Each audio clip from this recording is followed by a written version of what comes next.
Oh no, you should be a weatherman because once again you've predicted wrongly. It's not a beautiful day at all, is it, Stephen? That was you two, XFM 104.9. Ricky Gervais, Steve Merchant, Claire Sturgis. Claire Sturgis in for Karl Pilkington. Karl Pilkington is on holiday as we speak. Where has he got? Mauritius, was it? Madeira. I think with his girlfriend's parents. You remember last week he was worried they'd never been abroad, and her dad was saying what's the way to pack tea bags. Yeah. Carl's going, you get him over there. He was going, we'll put him in a jar. He goes, put him in a jar. I phoned him up in the week just before he went. I think Friday, said have a nice time, and out Sunday, and he said, guess what he's doing now? What he said? He's packing margarine. Oh, of course he is. Oh, bless him. My dad does that. My parents always take tea bags wherever they're going. Really? You know, for fear of there being some kind of tea bag drought in France. Yeah. You know. Is it wrong? But I mean, I don't know. Is it because of maybe English breakfast tea you can't get over there? So but you can. Can you though? I mean, you can get peach tips. Tea is probably the single most popular drink in the world. I know, but what about the fancy foreign teas, your Earl Greys and the like? Well, I don't know. Because I want good English breakfast. Don't bother me with Earl Grey. I don't know what that cup of tea is. It's not tea to me. It's laughable. It's weak. It's pathetic. Do you know what? Earl Grey with a little bit of skimmed milk isn't so bad. Oh, yeah? Yeah. Oh, and is your husband a fan? We've started. It's all off already. It's all started. We'll go at each other. Sometimes sort of pretending, you know. Sometimes pretending we're not close mates. You know, and friends, you know. All that innuendo and that. Smutty. And I got freaky goggle-eyed thing. I go too far. I sometimes go too far. I do ruin it when I go too far. So let's be nice. Wow. Let's have a bit of Blur. Ooh. Well, Clever man. The fat man.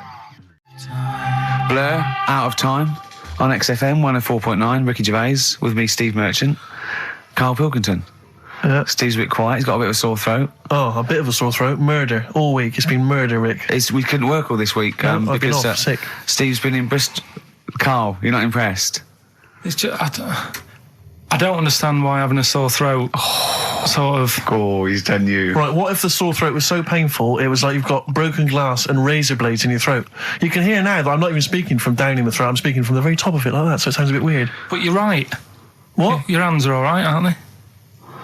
Yeah, but we talk when we're writing, don't we? I can barely talk. It was agony. I couldn't sleep because it was so painful. Even when I was just lying there, motionless, it was hurting. I just was surprised because I got back off holiday and called Ricky and said, all right, is Steve all right? And he said, he's had to go back home or something, and he's stayed there because he's got a sore throat. Yeah. I didn't understand why you can't, just go home. I mean, how old are you? What? I don't understand why you got to be at your mum and dad's when you're feeling I happened to be at my mum and dad's. Now I'm talking like you. When this sore throat really kicked in, so I thought I may as well stay and get a bit of the creature comforts of home. Do you know what I pictured though when he told me? See, my parents aren't like yours, Karl. Your father would have popped down to the phone box and maybe looked to see if there were any kind of throat lozenges. Strepsils. Yeah. Whereas my mum phones up the doctor first thing she can. I'm straight down there with my dad. They're snapping into action. They're trying to sort me out. It's a bit like that Ronnie Corbett thing, isn't it? Sorry. That sorry thing. You're right, Karl. Yes, you're absolutely right. He's just like that. Oh, no, dear. it's just because you just went on holiday with your parents. Well, not with mine. No, with right. Suzanne's, and it won't be happening again. So, we'll have more about that a little bit later. Luckily we came in a few times, didn't we? We've been here since about 11:30, haven't we? Yeah, sorting stuff out.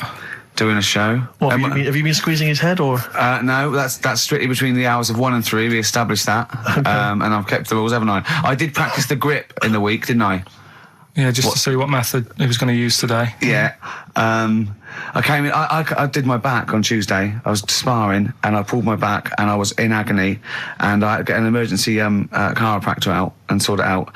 And I was on painkillers and I couldn't walk the next day, but I still came in and did a voiceover that was booked at 4:30, didn't I? I got Johnny to walk me in because I couldn't sit down, so I couldn't take a cab, but I could be upright, and I had to got him to walk me in because I was scared someone was going to bump into me.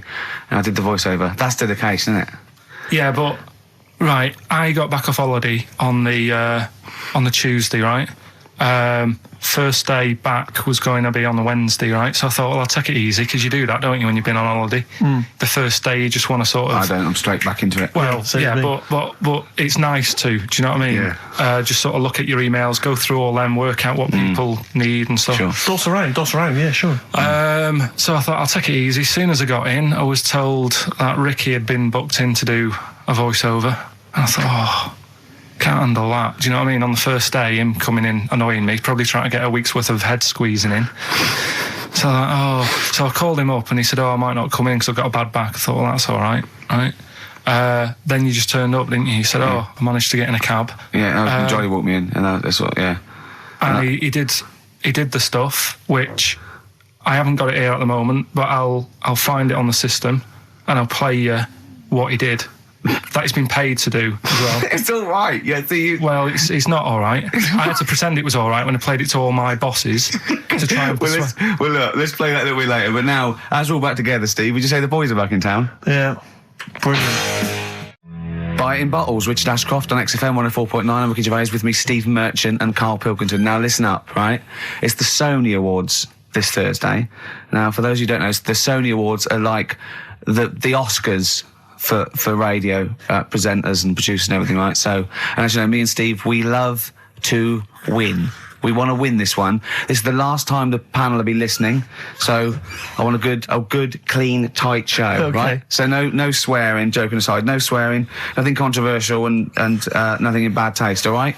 Good luck out there. Aren't we a little bit buggered then? Well, yeah. So, all right, Karl? Yeah, that's all right. It's just when you say things like, make it a good one. Sometimes it sort of puts a bit of pressure on and things slip out that you shouldn't say and stuff like that. Do you know what I mean? Have you ever had that? What, when you can't? It's like, I'll tell you one story, right? I'll tell you a couple, actually. That one's just come to mind right now, right? There was a fella who my dad was going to meet. I don't know if I told you this before, right? But I have told you, when it was a party and everyone was saying, Dave's coming, he looks like Ken Dodd, but don't say anything. Have I told you? yeah, go on, what is it again? And everyone's like, right, and my dad's like, I've never met him, I wonder if he does look like Ken Dodd. And everyone's saying, yeah, but don't say anything. Yeah. Because you'll accidentally, say it. And young bunctious, you might go, young bunctious to meet you. So the thing is, when this fella turns up, he did look like Ken. My dad couldn't believe it. First thing he said, nice to meet you, Ken. Oh, no. His name's Dave. And that's the sort of thing. There was another one, right, at a station that I worked at in Manchester, right? There was this girl who worked in the newsroom, right? And she had a plastic arm, right? Right. And this presenter, nice bloke, he didn't, he's not out to hurt anyone, went up to her, sat down, was chatting for a bit, touched the arm, said, what lovely skin you've got. What did she say? I think, she's probably used to it, so she wasn't bothered. And then, right, this is brilliant. This is a sort of gaff he made on air, right? And like I say, he's a nice bloke, so he meant nothing by it, right? But he does this competition on the air, gets a caller on, right? And he's talking to the woman saying, thanks for calling in and to play, I don't know, what have I got in my pocket or whatever they used to play on the show, right? And talking to the woman, in the background there's this noise, right? Like that, right? So he's talking and he goes, have you got a pet parrot? She said, no, it's my Down syndrome kid. Oh, dear. Oh. The thing is, awards don't matter. No, I don't think so. Play record? I don't think so. So we're not out to offend or annoy. Badly drawn boy on XFM 104.9. I'm Ricky Gervais, with me, Steve Merchant and Karl Pilkington. I'll tell you what, the Sony's then. Oh. This Thursday at the Grosvenor House Hotel. Yeah. Everyone in Radio's Anyone has entered their show in different categories saying, they get it down to, winners this year included the brilliant Dominic Mohan, former showbiz editor of The Sun. Lots of people won. Lots of people won gold. Lots of people won silver. Lots of people won bronze. We didn't get a sausage. Nothing. This show was deemed not worthy of anything. I mean, not a look-in. The panel looked at it and said, well, no, definitely not radio. Didn't get a vote. See, that annoys me on so many levels. Let me tell you one, right? I've never complained about losing an award, okay, ever. Yeah, mainly in TV. I know we've won a lot, but we've been beaten by Peter Kay. Good luck to him. He's brilliant. Beaten by Phoenix Nights, the sitcom. A lot of people like that more than the Oscars, vice versa, right? No qualms. But the shoddy shite that I heard that night beating us, I was furious. I don't understand. There's people, regional, it sounds like hospital radio, right? I mean, I shouldn't even be on XFM. I thought, it's beneath me. Yeah. And I thought, well, give them a hand, right? Let's show them. And I want to know who the panel was as well. I do not believe it. How can they I was looking back over some of the shows, right, before I go, Karl, and I've just done a little excerpt of, a trailer of what we do, what we're about, and I don't know how the panel could overlook this. Play a bit, Karl, please. Shaking her muff, minge and tits around does not make her a hoe, then what does? These kids at school with big heads. Karl, what are you talking about? Shut! Oh, my name is Holy Fuck. Right, it's this monkey that was on a train station. Right. What if you mean cock to mean penis? It was my Down syndrome son. Oh, chimpanzee, that monkey news. So we've still got monkey news coming up. You're an idiot! You know what I mean? That's, to me, quality broadcasting. I don't know how they can say that isn't worthy. That's what we sent in to the Sony people. They listened to that. How they didn't think that was dynamite stuff. It doesn't make sense. Actually, I've been thinking about this since Thursday, because I've been a little bit down in the dumps. Yeah. What I think it is that with the TV show, the TV stuff we've done, Rick, we put a lot of work into that. Yeah. We get the script, we spend a lot of time on it. What this show is about, it's very much about spontaneity, it's about our personalities, and I don't think we're ever going to win an award for our personalities. I think that's where we're going. Do you know wrong. what I think? I think that when we're together, with the auteurs of The Office, and, and we're strong on it, and we're just two, we write it, we direct it, we cast it, we even worry about the font and stuff on the, we do everything.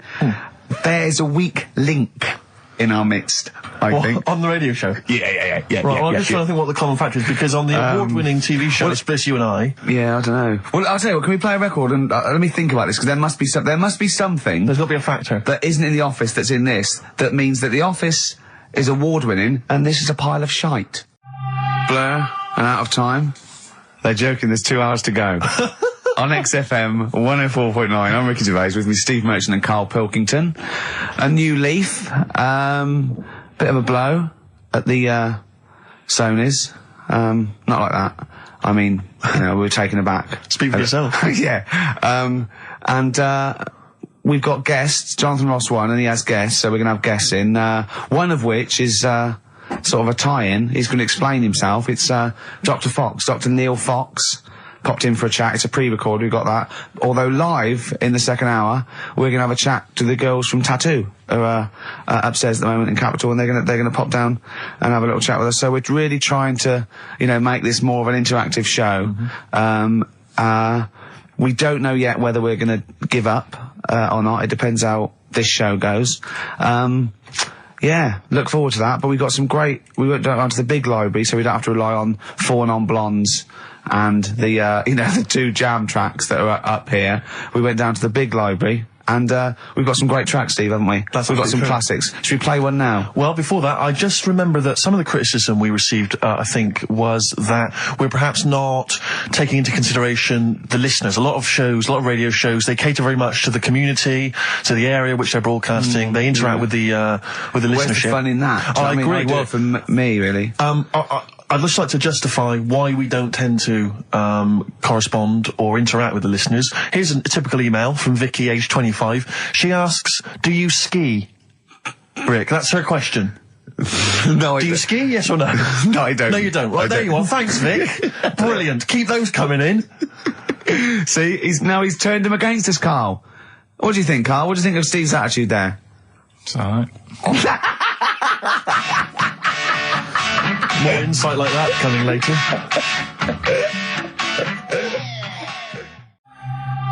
Blur, Out of Time on XFM 104.9. I'm Ricky Gervais. With me is Steve Merchant and Karl Pilkington.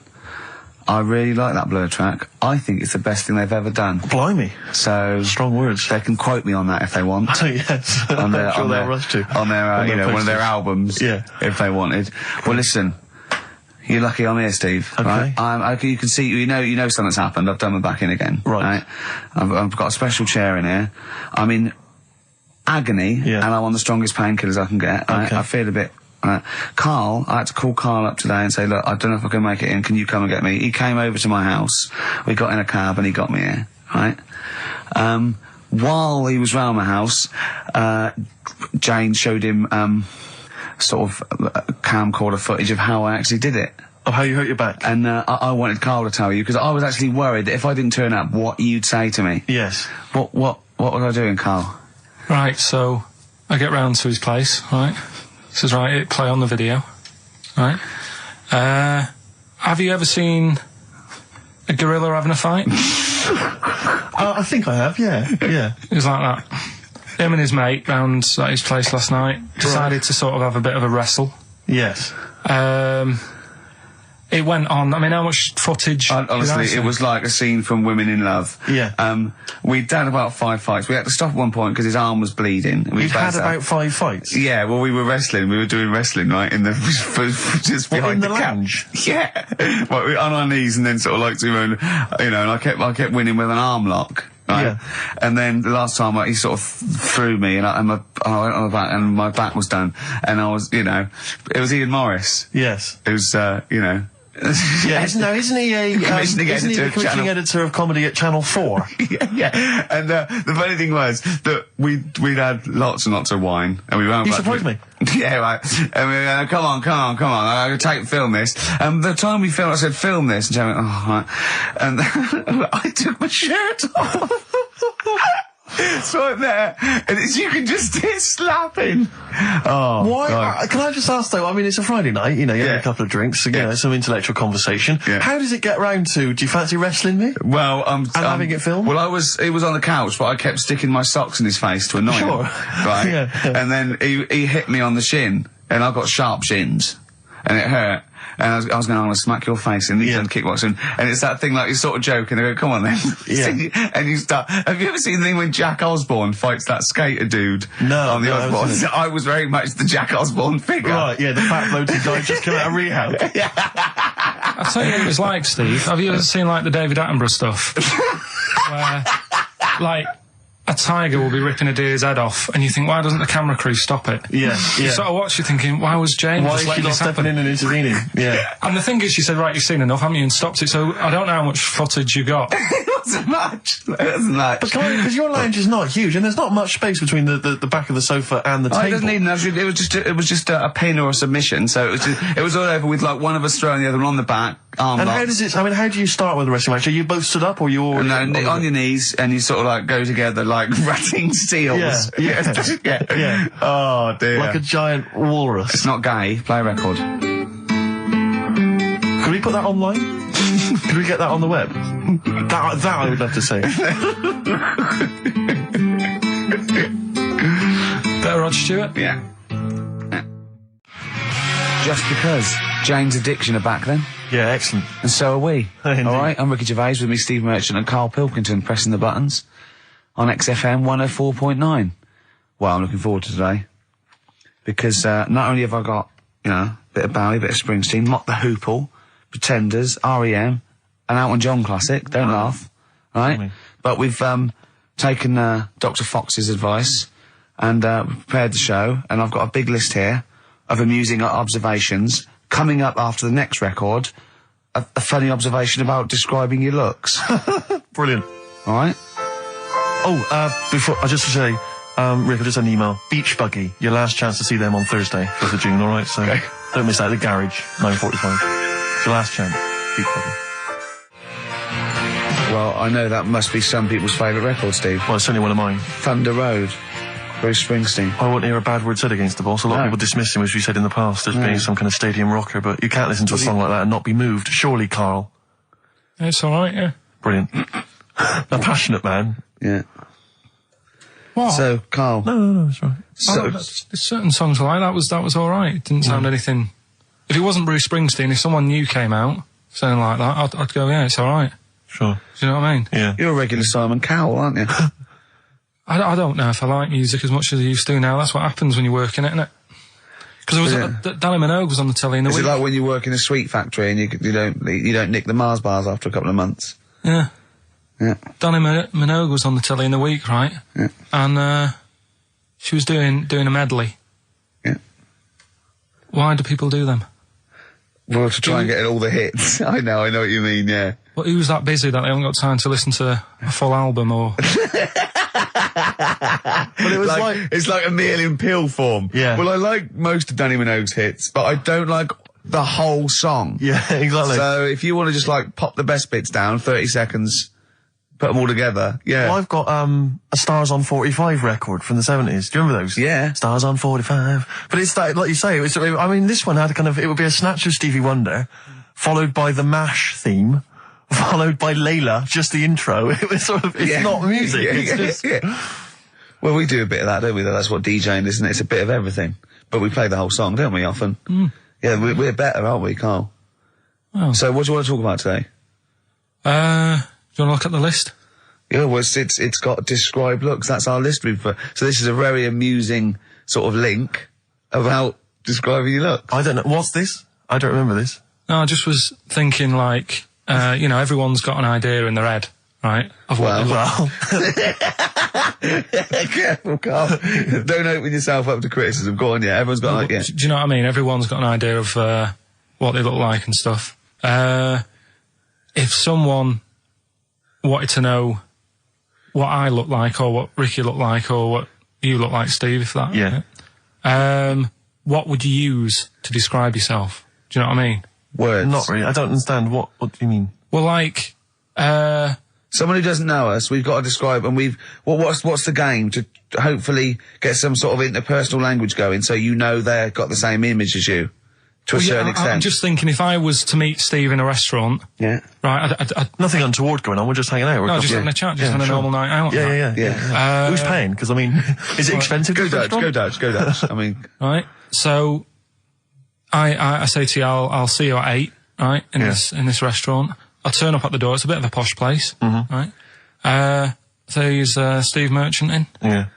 And the waiter sort of goes, I don't know. What does he look like? Right? And where's he from? Just a little French fella. Oh yeah. And what does he look like? So the thing I'd pick up on first, tall lad. Tall, yeah. And then he goes, we got lots of tall people in, right? And I go, big eyes? Big eyes? Yeah. And then he'd go, yeah, he's over there. I'll be honest with you.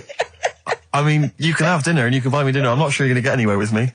If you're slagging me off. No, I'm not slagging you off, though. That's what I'm saying. Yeah. I'm just using what comes to mind when can I just... Tall and big eyes. Can I assume that they know, like... Could I say, like, easiest for me I'd say, looks like Reg Varney from On the Buses. Would they understand that? Can I use sort of, like, kick references? He's 30-odd, this waiter, so he'll... Yeah, so I go, right. Oh, yes, it's Reg Varney is sitting over there. Yeah. So he went German towards the end. See, I describe you more, Rick, I think, as... I would imagine, I'd say, have you ever seen that Johnny Vegas on the telly? Yeah. Imagine he was inflatable and he just let out a little bit of air. All right, well, at least that's nice. What Ricky would look like. As opposed to, like, pumping harder. Yeah.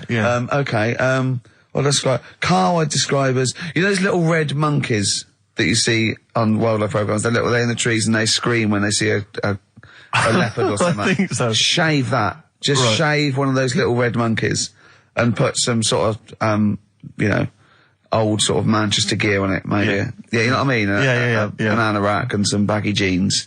I'd like to see how the waiter would react to that. He's got a picture of a monkey, then he's got a picture of shaved. It's like he's got no hair, then dressed like some kind of Manx scally. He's over there.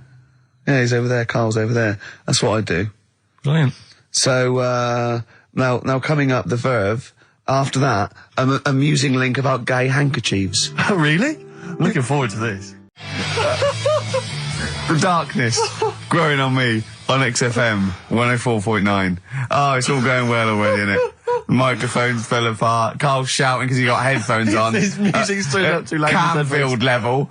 God, it got pre-out. Look at him giggling. Look at him laughing. That's so funny because I got a letter here from who is it from? Mike Heel, who sent me a little picture of a little Japanese fella from a film who said looks like me, and he does a little bit. But he says, please can you make Karl laugh? I've never heard him utter as much as a snigger, and I'm worried he may have a genetic disorder.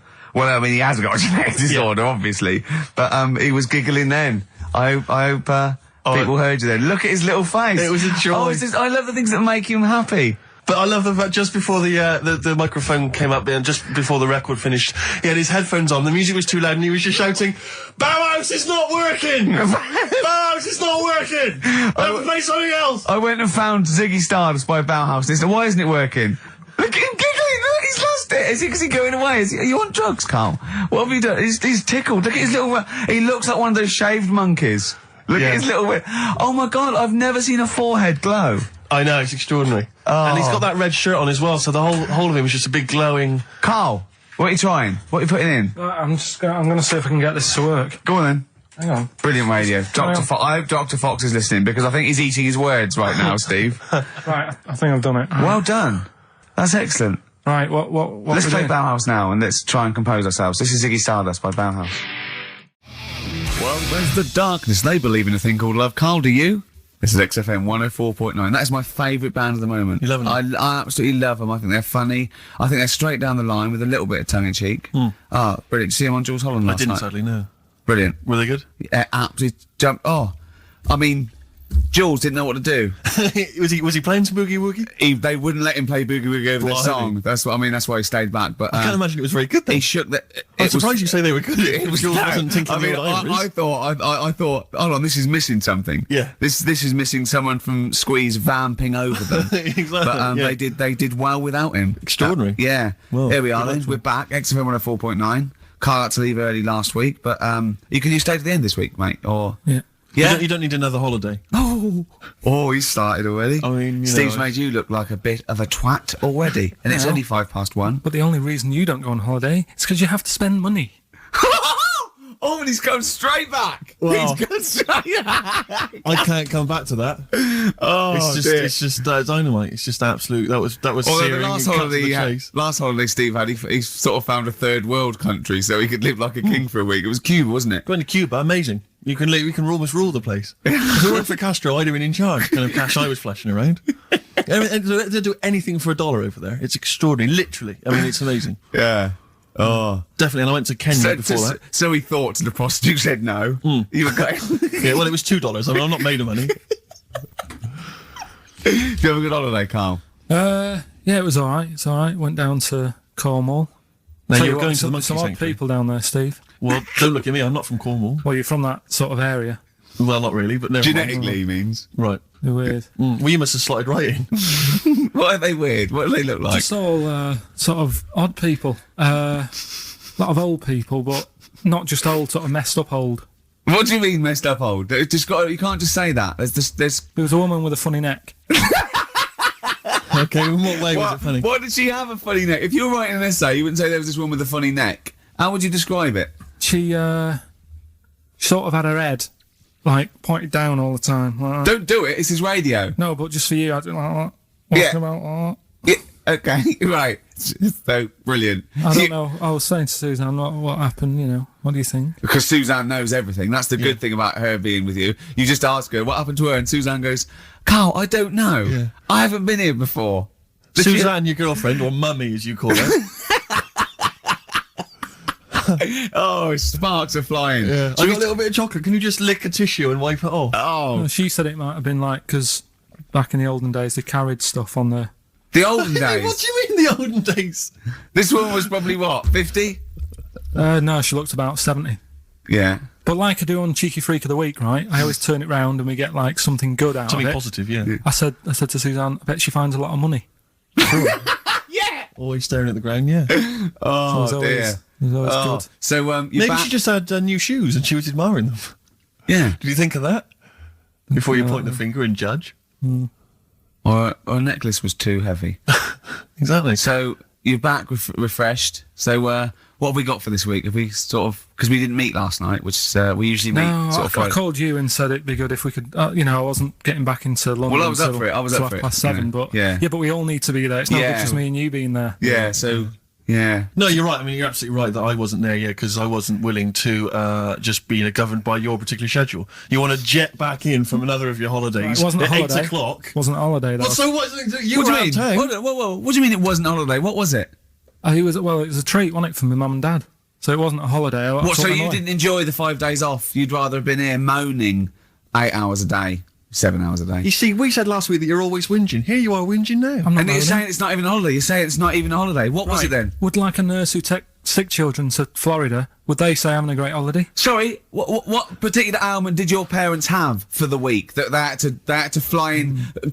Karl Pilkington, MD. Yeah. What are you talking about? Well, all right, it was a holiday. Well then, good. Now some honesty, now some truth. So you came back from your holiday. You wanted to start back to work straight away. Steve couldn't be bothered to meet. Is that what you're saying? That's what I'm saying. So we've got nothing prepared for this. Well, you can rely on Rockbusters. Right, that's coming We've got up. nothing. Monkey News. Even though you were away, you were still working. Still doing stuff. Did you go to That's- the Monkey Sanctuary? I'll tell you about that. Tell us about it. Play a record. All right. Do you want a Smashing Pumpkins? Smashing Pumpkins. Yeah, I thought an yeah, old yeah, classic yeah. from them, Cherub Rock. Yeah. Well, there's the best band in Britain, in my opinion. Big words. The Darkness, Growing on Me, on XFM 104.9. I'm Ricky Gervais with me, Steve Merchant and Karl Pilkington. Have you got the album? And already, they've had an argument. Yes. Well, I mean, I don't know whether we need to cheapen the show by discussing it, but I asked for a particular track. Karl is the producer, and he failed to get it for me. He's failed to bring it up from the record library. Completely failed in his mission. He needed to get 2 records, and he failed to get one of them. A 50% error rate there. Yeah, but like I said, I looked in the system. It told me what album it's on. I brought that album up. I'm busy. But, okay, so fine. Fine, you're absolutely fine then. That's no problem.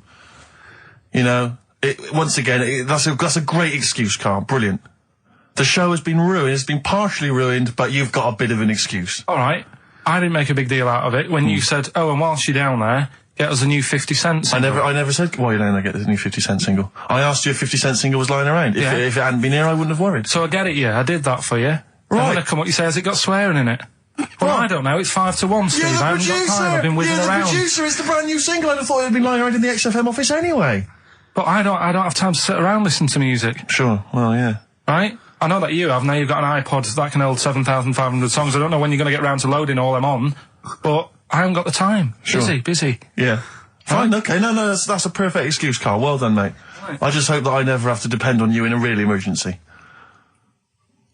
I had a bit of bad luck as well. I wanted to play REM, and maybe the listener can help me here. Can you email in ricky.gervais@xfm.co.uk if you know what song I'm thinking of? It's an REM song. I think it's on the album of the last one before.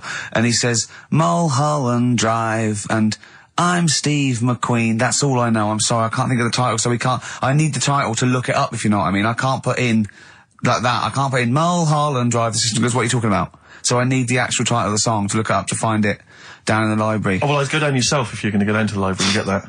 I wouldn't send Karl, because... Ricky.gervais@xfm.co.uk. But if he wanted to, he did have time because he came in at 12:20 rather than 5-1. Yeah. No, I told you about that record that I wanted it yesterday, didn't I? So you had 24 hours notice. So that's not really an excuse, is it? But I did find one of my favourite songs of all time, which is Bones off the Benz album, and it's Radiohead on XFM 104.9. And here it is because you gave me lots of time Yeah. to find it. So Sure. Yeah. Could have brought it in himself. no swearing in it.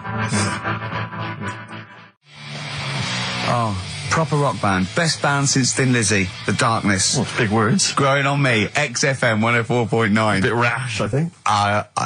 Gervais, S. Merchant, K. Pilkington. With a little bit of that. I know for a fact, that Steve is getting a little bit sick of Karl's attitude. Oh, his attitude's appalling. I quite like it though, because it's straight away friction, and he's sort of like, you know. To be fair, I genuinely don't think I'm the culprit in this. I think I come in and I just ask him a simple request. Yeah. And immediately on my back. Whinging, moaning, whining. I don't know if there's any evidence Well, it's funny you say that actually, because in a survey, it came up this week. It's quite extensive. Mancunians take more sick days than anyone else. Mancunians take more sick days than workers in any other city in Britain and Ireland, according to Manchester-based employment firm.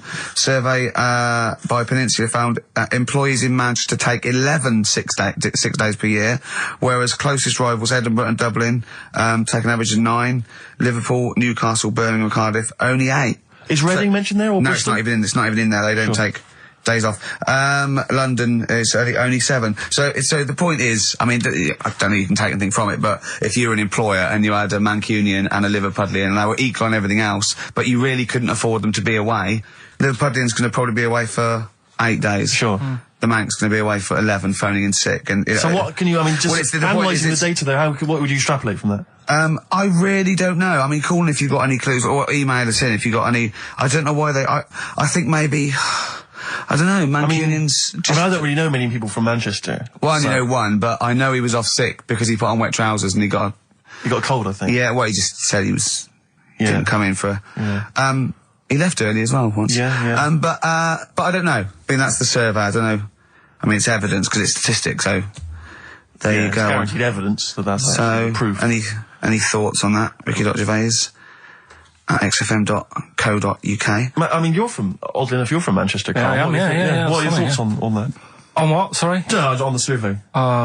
Wasn't really listening. Sure. Well, Mancunians take off more sick days. They call in sick. I mean, presumably spuriously. Yeah. I mean, because they've got the same body. They're biologically the same, so... they're obviously making up their life. Yeah, some of the days. Maybe just the 3 extra they're making up. Yeah, they're moaning. Probably because we work a lot harder than the others, so we're tired, so you're sick, so you need time off. Probably. Seems unlikely. I mean, the Scousers, to be honest, take them on, let them work in your office. But you know how many computers are going to go missing? Right, that... So offensive. Is offensive. Right. This is a survey that proved. You just made that up. You just carried on the myth that Liverpudlians thieve. Now that's not true. That is not true. Well, it's not. Well, some of them do. There's been no survey that you're more likely to thieve if you're from Liverpool than if you're in Manchester. So that hasn't been proven yet.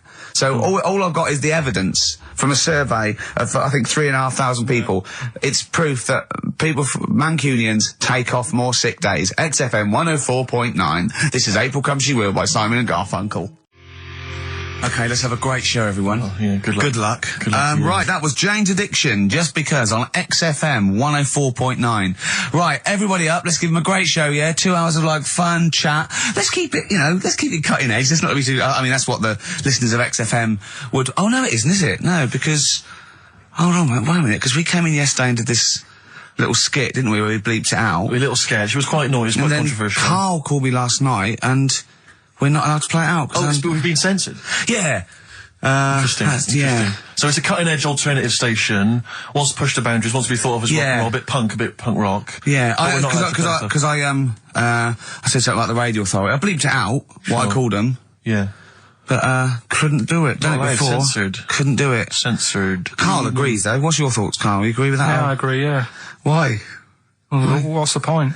Well, it was funny, wasn't it? And it wasn't offensive. Not really. It's not some of the best stuff that would have ever gone out on this show, but, you know. Right, what are you putting up against, exactly? Cheeky Freak of the Week? Well, that springs to mind. Yeah. Rockbusters? But, I mean, the thing is, the things that you have put out there, I mean, we better be really careful. Who's worried about complaints? I mean, it's not just swearing, is it? It's taste and decency and everything. Yeah.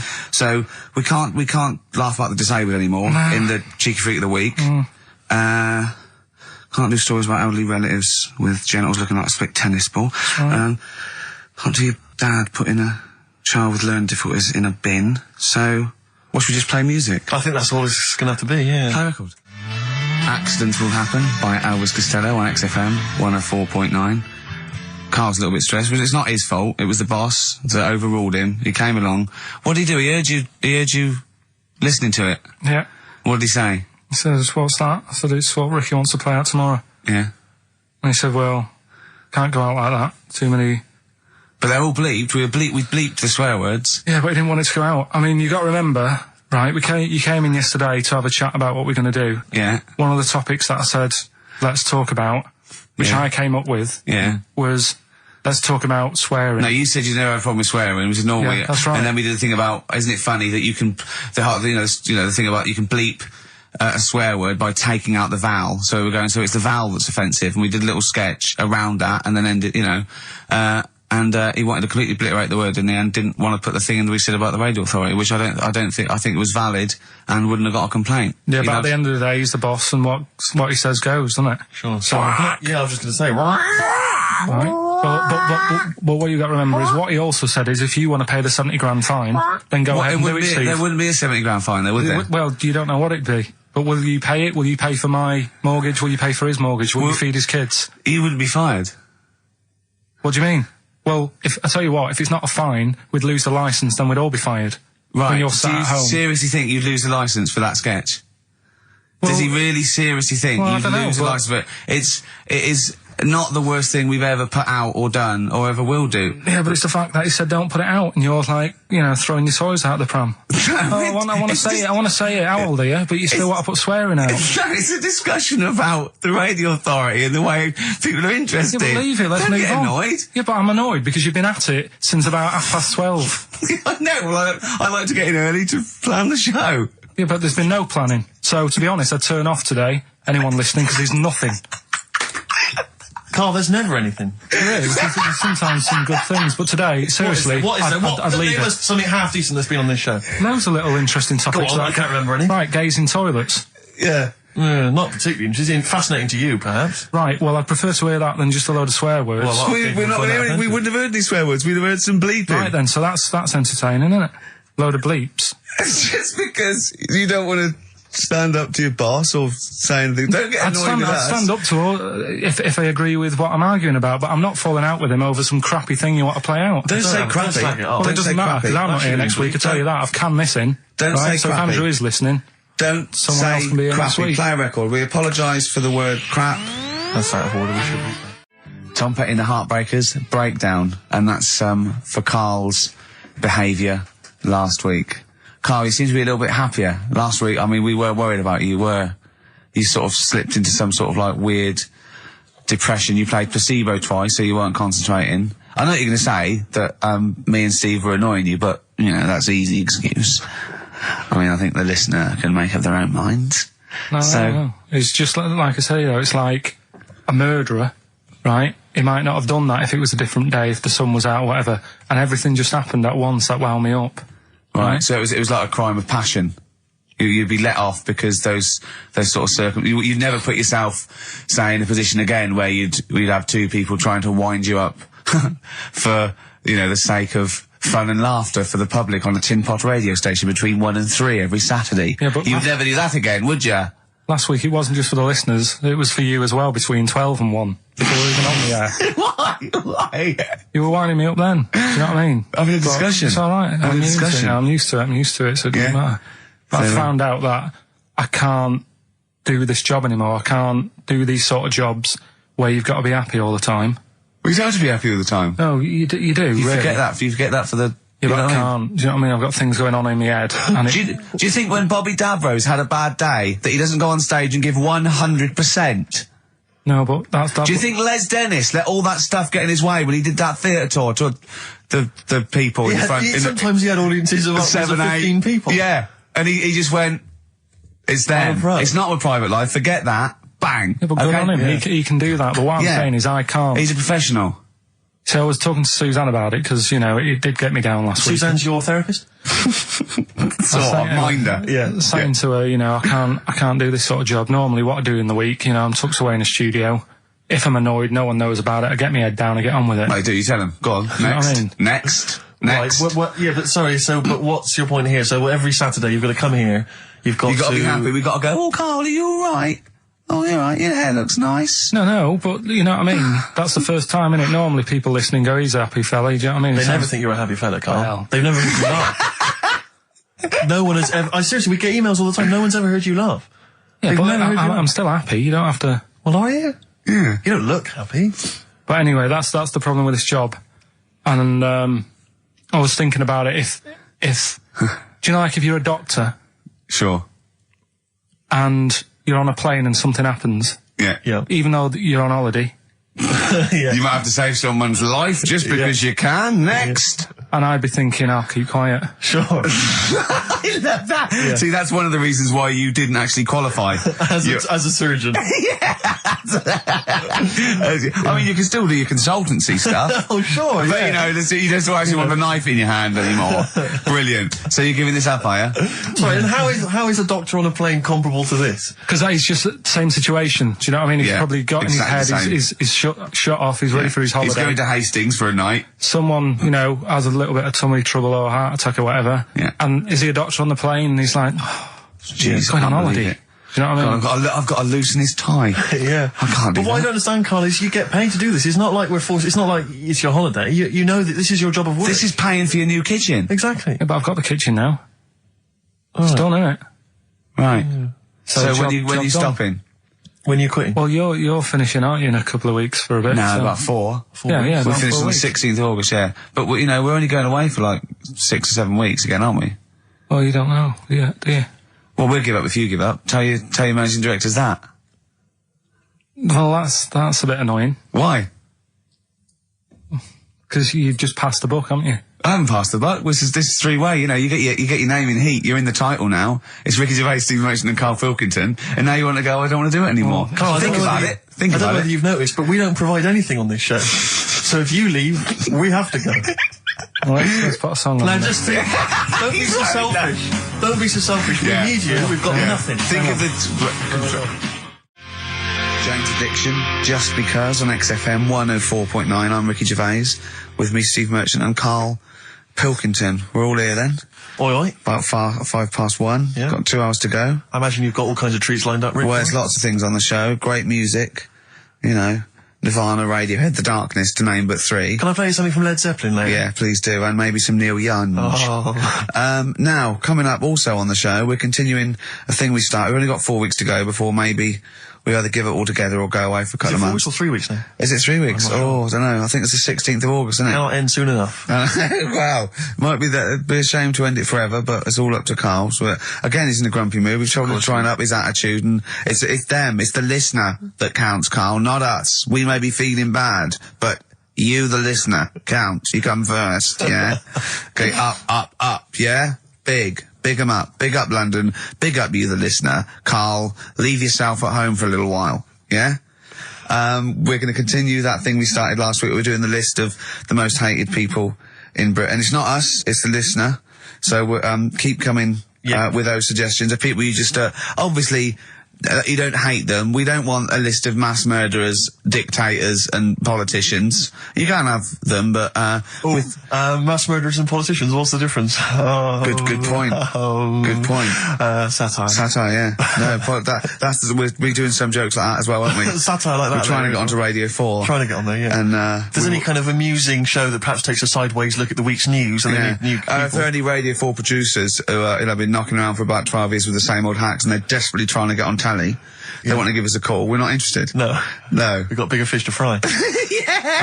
So if people that you hate, minor celebrities, people on TV, pop stars you don't like, email in ricky.gervais@xfm.co.uk. And I'll tell you what, then we'll do like the Channel 4 do, then we'll give you the sort of list of the top 10 at the end, and you can vote within that top 10. I'll tell you the ones out in front could we wire up some kind of premium rate phone line so that we make a fortune? We can't afford it, but when you email in, if you could also maybe send us a lottery ticket, then, you know, we make something out of this. The ones in the lead, I'll do in no particular order, but these are the ones way out in front at the moment. It's Chris Moyles, Robbie Williams, Chris Tarrant, Davina McCall. Interesting. I'm sort of surprised at, but I know that it's probably just I think she's just been on TV too much lately. Yeah, that T-shirt annoys me. Big Mother. Sure. That annoys me. We don't care. We don't care whether you're pregnant or not.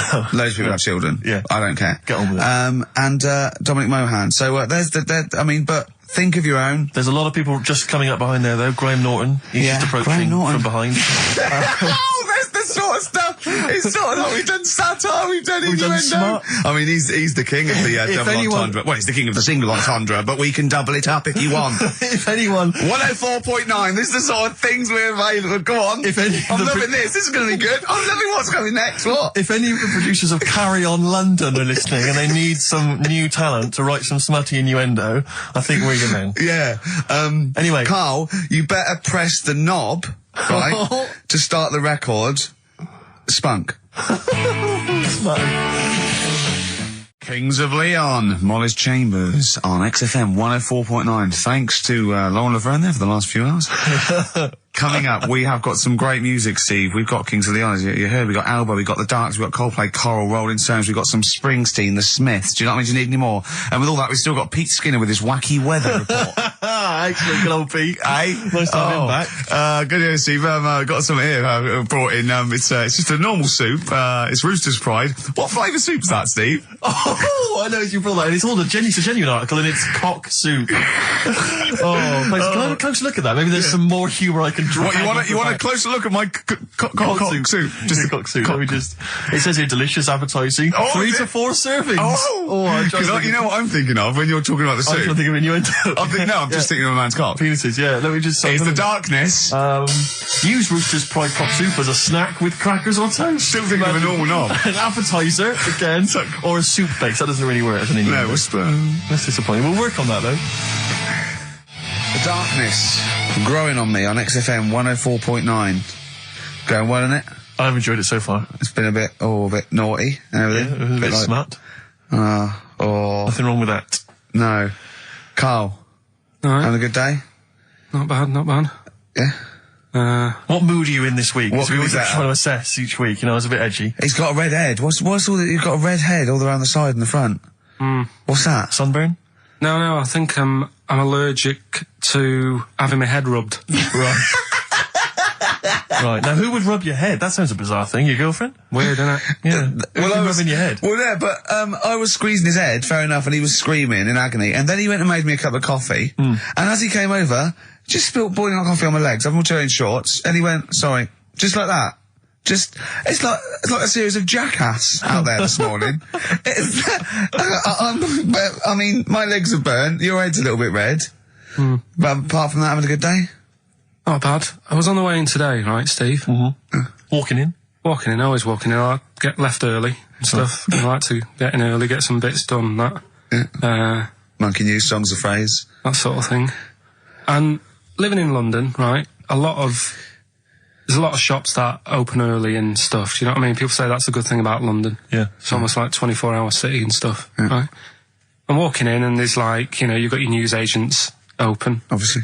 Selling newspapers and that. That's good. They've got to be open early. Yeah. Then you've got your coffee shops, your Starbucks. Have a cup of coffee in the morning. Do you know what I mean? They're doing well in the morning. Yeah.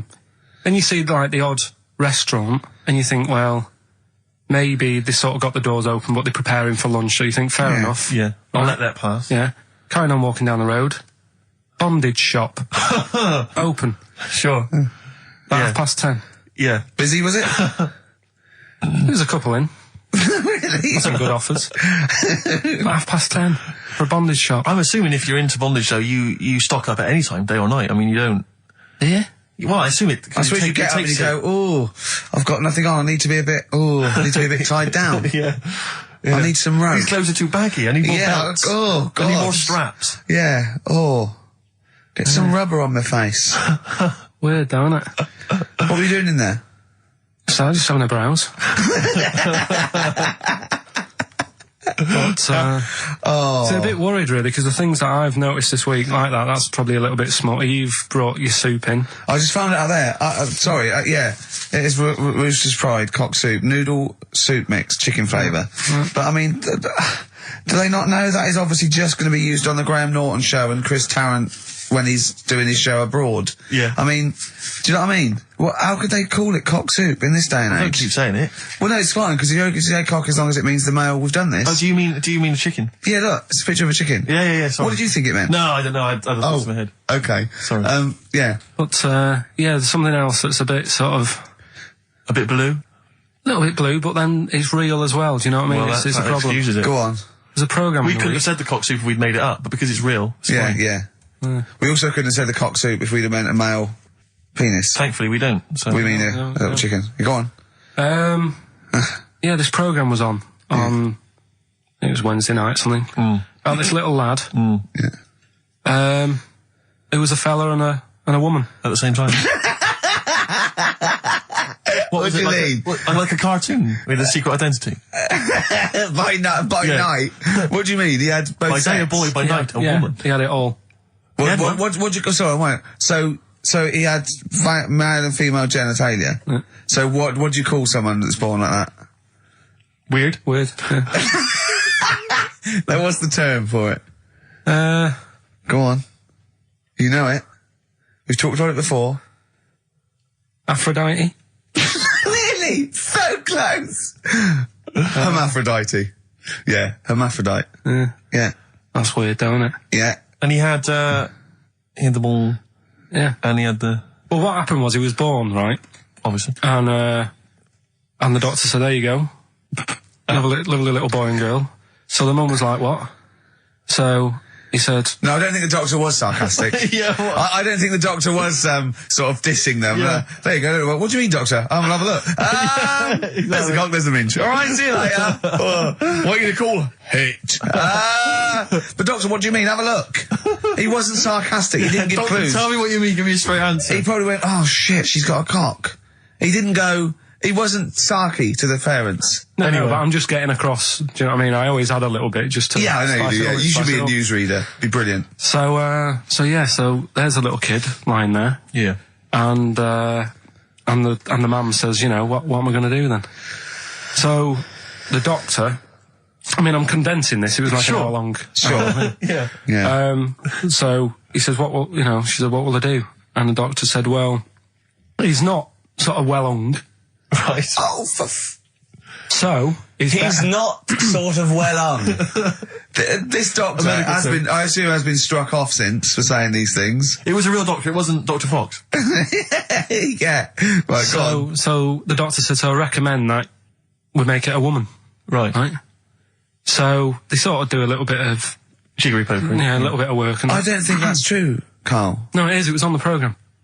But I think they can tell really what they were meant to be from their chromosomes, can't they? They can tell whether they're X, Y, Y, or yeah, X. not just, it's not very well hung. No, I tell you what, because back then, when this was going on... Yeah, no, right, I'm just thinking they might not have had to. The doctors then thought if you had a kid, right, and you thought, it's a bit ugly, maybe it'll have a better life if it was a fella.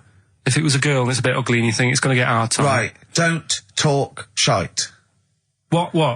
What, that a doctor would go, right, you've had a young girl, I'll tell you what, she's a pig, let's pop a cock on her. Don't No, talk I'm not saying, shite. I'm not saying that. What I'm saying is, say if you have like I say, a girl, I just think it's harder if a girl's ugly and she's growing up, she has a harder time. Yeah.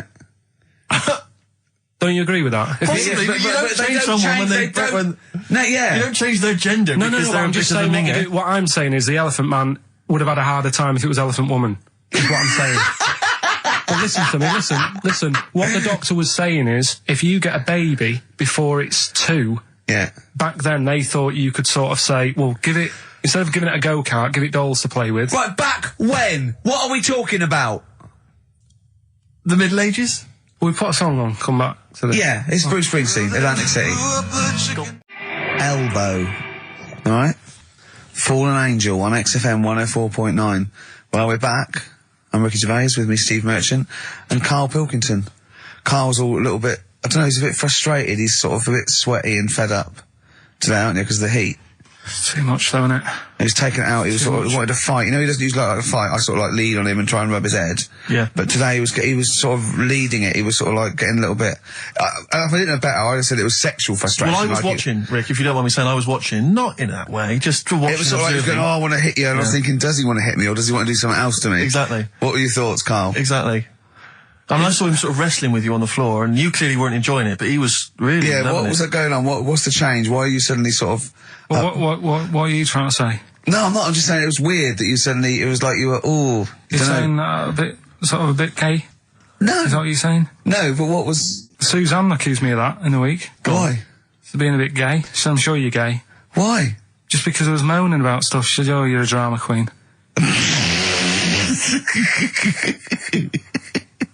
Right, well that's what were you moaning about? Not having enough gay sex? No. She didn't have a knob. Yeah. It's going, oh, why don't you get yourself a nice little knob? Yeah. I mean, can I call you Frank, please? Could you wear this false beard? Yeah. It's just, well, we'll talk about it later. It was about the 7 Wonders. I just wasn't that impressed. He wasn't impressed by it. He said, Well, we'd say that, yeah. Well, we got a top show coming up, haven't we? But if you are a little bit, just a little bit sexually, don't be afraid to let it out. I mean, if you want us to relieve you of it. I'll tell you what. Let's have a little bit of Maggie May by Rod. It's some beautiful Quite day. killing a Georgie. That's your favourite song, isn't it? Oh. That's weird, isn't it? Strange, isn't it? That's weird. I'd like to hear Rod Stewart singing about a lovely lady, please, Karl. As would I. You can picture whatever you want. 1:05 then, already, over Saturday. So I'm Ricky Gervais. That was Placebo, yeah, with special needs, which brings me to my next point. With me, Karl Pilkington. Karl Pilkington, there he is. Steve Merchant, 104.9. That's it. We're back then. Well, for one last time. Well, it's certainly the end of the season. We're away for at least, 2 months. We're doing the Office special. And possibly forever, depending on whether Karl decides he wants to carry on with this. Because, I mean, we do this for fun. We don't need to do this. We don't need to do this for, money. Obviously not. The kind of money you're earning, Rick, you do not need to do this. I don't need to. It's quite honestly beneath me. Yeah. We don't need to do it to further our career because it's embarrassing being Didn't on your accountant XFM. say, do not even bother cashing those XFM checks? It's not worth your while. No, it's not. The time it took to sign them, Exactly, it wasn't worth it. So we do this basically to ridicule Karl on a large sort of platform. I say large platform. Yeah. Yeah, XFM. No other radio station will have us. It's roughly the same as standing up in McDonald's. I and imagine so. ridiculing. But of a lunchtime though. Yeah. Or so- when it's just the cleaning staff mopping up. Yeah. So, if Karl doesn't come back, he's breaking up the three-way partnership. He's very much forever. Sting, isn't he? Yeah. Like, what, 1986, 87? Exactly. He's going to go off and sort of make some quite poor, sort of jazz-inflected white man soul. Yeah. And leaving us to go about our business. Play pizza places. Exactly, yeah. Yeah, well, I'm going to go into sort of maybe writing say, Dad, soundtracks. why can't I be in the CIA? Yeah. You don't know anything about it. You're a drummer. Yeah. So we'll have to see. I mean, do you think anyone cares? I wouldn't have thought so. Because I think if someone was interested in having some good chat and some great laughs, they'd spend more time with their friends. Yeah. Or listen to another radio Or station. listen to a decent radio John show. I Ross think or something like that. Yeah. they listen to XFM for some music to have on in the background that's loud enough so they can hear it while they're hoovering. Yeah. I don't think our fans hoover. Well, true. I think you've got to have... Or shoot up, whatever. I think you've got to have a house yeah. to hoover. I'll tell you what they do want, though. Some great music. They do indeed. They'll be saying, since you've been gone. See that? That's the sort of link I can do Quality. if we stay If you together. could cut out all the other drivel you speak, you'd be great on Magic. Oh, yeah. You've got to have... Come on. I know, you've got a rainbow something, haven't you? Rainbow. You got a rainbow something. Oh, it's Rainbow. XFM 104.9. Yeah, with Steve Merchant. What I was saying was, Yes. we could have a little trivia quiz, right? This is how it works. Their phone in, yeah, right, and they'll pitch a question to us two, right? We won't know it. They'll tell Karl, and Karl write down the answer, yeah, or on his email, right? And then it might be something like, who was the first woman MP? And write down the answer, and they go, okay, Steve Ricky was the first MP. We'll write it down. And you'll write down something like the Queen. Yeah. And I'll write down Britney Spears. Yeah. And they go, well, Ricky says Britney Spears. And the answer is, did you see? Yes. And then whoever's... So they phone in or can they email as well? They can email as well, Steve. Right. Okay, so let me just try and clarify this, because I didn't really follow that, and I know what the competition is. Right. People listening, phone in or email in with a question, a trivia question. It can be about anything. I don't right? do game shows. But one which we may be able to get, right? They phone in with that, or they email it in. But only Karl knows the answer. He asks us here in the studio the question. Ricky and I write it down independently. We hand it to Karl. We see who's got the right answer. It's like 15-1, but 2-1. And the great thing is that the best question that we'll vote on at the very end of the show can win these 3 CDs. We've got Feeder, Echo Park, The Essential Bob Dylan. That's a 2 CD set, Rick. Maybe keep the questions highbrow to show our intellect, not things like pop and trivia. And Good idea. And we've also got this big compilation, Reloaded 3. That's also a 2 CD compilation. We'll start phoning and emailing now. Phoning, like emailing go with berserk. your trivia Absolutely questions go berserk. For Gervais. I'm best Merchant. at science.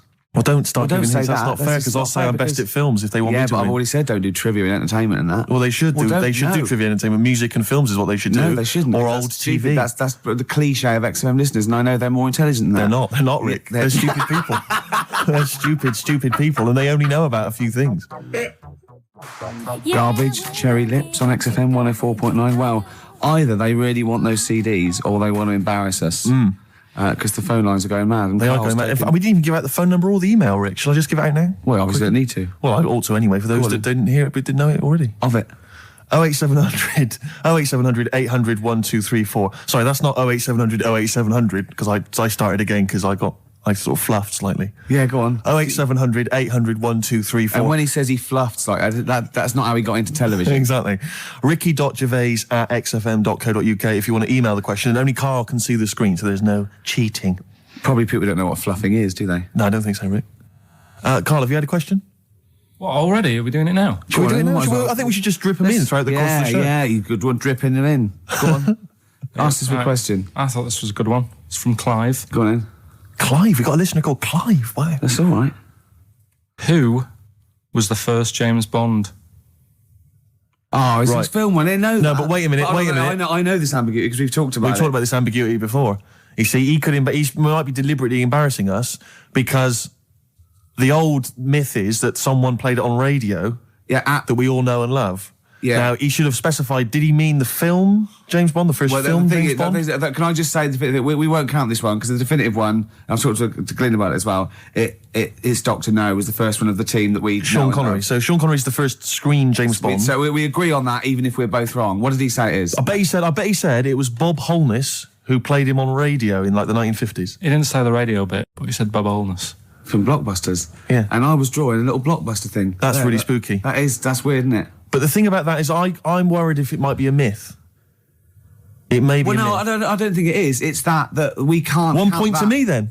No. Yes. No. Well, you did. Did definitely you not. know it? Did you know it? Did Yeah, you we talked about it. No rubbish. Yeah, but who? Well, if we talked about it, did I say it to you? No, we agreed that it was Sean Connery because just like we didn't count Casino Royale because you said it wasn't by the same team. And Yeah, but that wouldn't have been the first James Bond anyway, because that came later in the series. No, Rick. No, no. there's no Don't play way. the music. There's no way. That's clearly a point. You didn't know it was Bob Holness. He meant it was Bob Holness.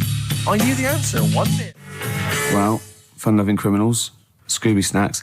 Anyway, it doesn't matter because we both agreed once in a pub that the right answer is Sean Yeah, Connery. but wait a minute. And we Wait a minute, both Rick. knew The that. point's not that. The man phoned in with a question, and the answer the man was after was Bob Holness. Oh, okay. And that's the answer I'll tell you I gave. what, the answer I was after was me. But that's I nonsense, wanted- I Rick. wanted He's me the to question master, the man who phoned in. That's ludicrous. You to face the facts. You can't say what number am I thinking of. You've That's- got to, what are you talking about? It's got to be the real answer. No, but I knew the answer he was after. Oh, brilliant. Yes, because that's, even if he's got it wrong, it's such common parlance now that Bob Holness was the first James Bond that I knew the answer. Face the facts. Right, give us another question, Carl. Jeez. Give us another question. Guy's a bad loser, isn't he? I had a good one here, but You've forgotten it? Or I sort of scribbled it down. this is brilliant, isn't it? Hang on a minute. We can edit this out, can't we? It's not live, is this? It's only a piler. It's gonna, this is going to look great when it comes out. Go on. Which food? Yeah. Carl, you now making up the question. No, it's just that I sort of took down the important bits. But this is amazing. This is amazing radio. Go on. Which food kind of doesn't make you fat? Jeez. What kind of a question is that? Oh, this is No, it is proper. I love imagine this on the weakest link. What kind of food doesn't sort of make you? I mean, it doesn't make you fat. This is Okay, do you want Basically, no sort of calories in it. me to? Celery. Water. Well, I mean, what do you mean? Do you mean a vegetable? No, do you mean you're right. You're right. Apparently, it uses up more use calories to eating bite it than. Yeah, but wait a minute, Rick. One all. No, it's not one all because you're Of course it supposed to is. write it down. You didn't know. But you didn't. What do you mean I didn't know? You're supposed to write it down. That's the whole point. We're writing things You down. said water. You said water. But that's because I thought we weren't taking the question seriously because you didn't know what he's talking about. One all. We got to set the rules. This is. Bit too much like Portishead for my liking. Was it? Yeah. I quite enjoyed it. Beat a band. Well, that's because Portishead are from your neck of the woods, isn't it? Was it? Portishead, I think you'll find. I'm embarrassed myself. Right, another question, quick. Is this question a real question with a definitive answer? Or is it like, what is my most comfortable chair? I don't know why people aren't going to maybe like Trivia Pursuit or something, just getting a question off that and then... Because they're a little bit more discerning than that, Steve. Have you heard the questions? They don't know what they're talking about. This is stuff they've overheard in pubs. Come on, ask it, Carl. I look at the Carl takes down and goes, what's that? I know. What am I meant to write? Go on then, ask this one. Right. What sort? No. The Pope. Yeah. What semi-precious... Sorry, Mrs. Robinson, we're going to have to let you go. Yeah. Go on. You are the weakest link, Karl. Goodbye. Yeah, go on. The Pope. Yeah, the Pope. Yeah, we've got the Pope. Yeah, that's not strictly a question. He wears a... He wears a dustman's hat. He wears gore-blimey trousers. Does he Yeah. live in a council flat? Yeah, he lives in a council flat. He wears But- a semi-precious stone. What's the stone? The Pope wears a semi-precious stone. What is the stone? You mean, what is it called? Yeah. What is it called? What, has it got like a kind of papal name? I think it's like, is it a Is it- 18 carat one? So we got to try and get Right. the carrot. Yeah. You Of think the it's Pope's he big calls diamond. it Dennis. He calls it Dennis the Stone. Do they want do they want the type of gem it is, like Or is there diamond, some kind of jade, papal name for ruby, it? or do they want it like the Rosetta Stone, or I don't know. the I can't play a record. Play 2 record. Let's not. Where's your head at? Basement Jacks. Right. Okay. Let's get this. Have right. we knocked this on the head then? It's just not happening. Oh, here he is. Look. Here he is. Come in. He's... How have you? Oh, I don't believe that. Oh, that's pathetic. I do not believe that. That's absolutely pathetic. Now, they won't believe this, will they? No. Right, No. if I say that Jonathan Ross just got his massive member out, and he is a big lad, come and sit down. I've got your tickets, Mr. Gervais. Thank you. What's going on here then? I mean, why are you dropping off tickets? Well, because, in the spirit of the Comedy Awards, we like to have the rising young stars of the British Comedy That's Awards. right, and that's me. Well, we couldn't find any this year, so we've asked Ricky whether he would sit in the rising young star seat, and I wanted to deliver the tickets personally, so there's no excuses if he doesn't turn up later. Yeah. I always suspected that you were sort of pretty well endowed. Yeah. And now we've seen. It's on webcam. That was just one of my cocks. That's the one you're wearing today. Don't say that. No, we were This is meant to be the happening young station. What's going on? No, you can't say stuff like that. You can't. Just careful what you say. Look after Julian Clary. what- 10 years can in I- the wilderness, and he comes back in the person line. 10 years And in the that can wilderness? happen to you. That's Jesus you're thinking of, isn't it? Just because you're on everything at the moment. I walked in here and I came in there and I thought this is the young happening place, and what do I see in here? 3 old men sitting. What are you in a talking tired about? room. I'm Look only at that 28, state of 27. You all Yeah, look, you're it's- wrecked. You all look wrecked. You're Well, that's because we're always partying. I was looking for some youngsters. Where's the youngsters? I wanted to see some tight leather pants. I wanted to see some foxy chicks hanging on you every word. What is it? It's a bunch of old blokes and a bloke up there washing up in a sink. But look at him. He even dresses for radio. Look This at is him. ludicrous. It's amazing. You're I love the fact you were on the phone to Gervais last night, weren't you? Asking his advice Yeah. on clothes. Look at him. He's going for the man down the DSS. I like that look. No, it's a nice look. Have you got a single pair of trousers that aren't elasticated at the waist? They're maternity jeans, aren't they? They've got a whole panel that pushes The forward. thing is, what I do at the end of the week, I can pop these in the pan and I can make a nice soup with all the food that's encrusted in As them. his years as a homeless coming to the fore there. Look at you, But one why- step away from Lawrence Llewellyn Bowen. I'd like to be that bit closer. But why are you dropping off tickets? Are you a little bit... Because I thought you were married and stuff. Why do you suddenly got this obsession with Gervais? Because I'm a bit rough, ain't I? yeah, it's like when you see Dale Winton out with those rough boys. I'd like to get one of my own. When a top celebrity in a lovely looking suit walks down the corridor with his penis out, Yes. Yeah. I know that I'm still an attractive You know man. you've arrived. I was inaugurated in the same way. For me, it was Des O'Connor. It's like it's the passing on of the baton, if I may use that euphemism. and you've been battened. But it's fantastic. Well, it's gonna be- it is a pleasure. I don't think I'm complacent just because I'm mixed with you. I still wake up and think, I don't believe it. I'm mates with Jono. Can I just point out one thing? Jono. I was listening to the show last week, and I heard you, as always, revealing a little too much about yourself, if you don't mind me saying so. Yeah. Steve tried. Not as much as you. No, but that was just for the benefit of the room. Yeah. And talking about when you used to occasionally urinate in the sink. Yeah. When you were around my house last time, and I came in, and you looked a bit shifty. No, please reassure me. It was more ownership. That Yeah. I was like, I went to my territory, and then other people that come in, that go, has Gervais been round here? It's like just marking my territory. Because my coffee the next morning had a hazelnut tang to it that I don't remember putting in. Can I just say something? Because I used to mention to you, Gervais, when we first started getting involved in the business. Yeah. I used to say, if there was one celebrity I'd like to be friends with, it's Jonathan Ross. Yeah. Lo and behold, Ricky's befriended Jonathan Ross. I'm nowhere to be seen. But Not Ricky invited told me- round. Ricky told me that I could be his friend, providing I never extended the arm of friendship. Right. to you. Yeah, if you ever... I thought as much. He tries to keep everyone else down he works with, from the office, all the other shows. He Yeah. tries to keep them down. He said, I didn't even want I'm you to number come in. one. I wanted Yeah. to meet you on the steps. Yeah. I didn't even want to tell you you were around. But you called. He went, who's that? And he saw your name come up and he went, well, can I meet him? Well, you're all coming tonight, aren't you? This isn't Radio 2, by the way. These links are way too long. This is snappy radio. We have to play out... Yeah. You might The be kids have lost interest. But Put some more- the kids want to hear Coldplay, Catatonia, You know what I'd like? Faithless. How about some more of that instantly forgettable hip hop you play each week? One of those obscure hip-hop hooey. That's the worst feature on British radio. You should be ashamed of yourself. Wait a minute, I've heard your quiz on radio too. You're having a laugh. The hip-hop's had its day. You should be that one. Put it away. Put it away. I'm Carl. Carl, how you doing? I'm all right. Got a question for you. Quiet man. Got a question. Yeah. The Pope. Yeah. What semi-precious stone does the Pope wear? That is easy. Go on. Topaz. Is that the right answer? I don't know. I might have wrote it down. I'm really sorry, Jonathan. It's not what he publicly admits to, but I have to know because I was hanging out with him at the Groucho one night, and he was saying, "Oh, look at this, look at that topaz. Go and buy that. Look at that. Vatican City. Look at that. We can make a nice ring out of that," he said. Didn't go anywhere, but thanks for asking. I better go. I've got to go. I've got to go and buy some winkle pickers. Thank you very much. Okay. Enjoy Nice to meet you, it. Stephen. Carl, I wish I could say it'd been a pleasure, but actually it was quite creepy. See you later. Yeah. It's annoying actually that Karl never went to the email because the questions have been sent in there. Are they good? Questions, and they've all been sort of neatly spat out with the correct answer. For instance, I might have asked you this if I was the quizmaster, Rick. How many noses do slugs have? Oh, I Which is an think interesting it's question. 4. It is 4. Yeah. Point to you there. Let me just see if I can find another one. Who, according to the current issue of Viz, is a cycloptic pop temptress? Oh, don't know. Is it a pun on her having one eye and being sounding like? Cycloptic is the clue. There's Yeah. only one pop temptress. Oh, it's Gabrielle. Of course. Yeah. 2 points. Mine are better. He didn't get them. These are rubbish. Have you ever watched a quiz show? Because I can understand the question. They're rubbish, I suppose, aren't they? That gives me a chance to know what the answer is required. Go on. Let me see if I can find another one for you. No, you're never going to get that one. That's too hard. Oh no, that just That just teases you more, Yeah. doesn't it? What's the name of... No, that's boring, that one. Sorry. there you It's go. beginning to fall apart again now. Here we are. What's the proper name for Big Ben? Is it St Stephen's Tower? You know, it absolutely is. That's 3 out of 3. That's fantastic. Yeah, because the bell named after something like Benjamin so and so works in it. It's Stephen's Tower, and that's the big bell. It's actually, in a weird way, I didn't know any of those. So it's actually quite good that we did kind of balls it up with Karl, because otherwise there'd have been egg on my face. Yeah, but I still won. I just won less.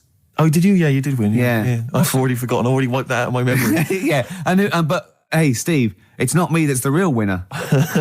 It's Neil who asked that question About pubs. and he's got those 3 CDs. Just tell him what they are again. Just Feeder, Echo Park, a compilation called Reloaded 3, lots of great stuff on there, and the Essential Bob Dylan 2 CD. Have you called him and told him? No, not yet. This is such a shambles, isn't it? Because what if he goes out or something? Actually, if he's listening, can he give us a call? That is so lazy. Can't we call him like Tarrant would? I would have That's had his surprising. number. You've not got his number? I forgot. Oh, this is unbelievable. get the numbers, Karl.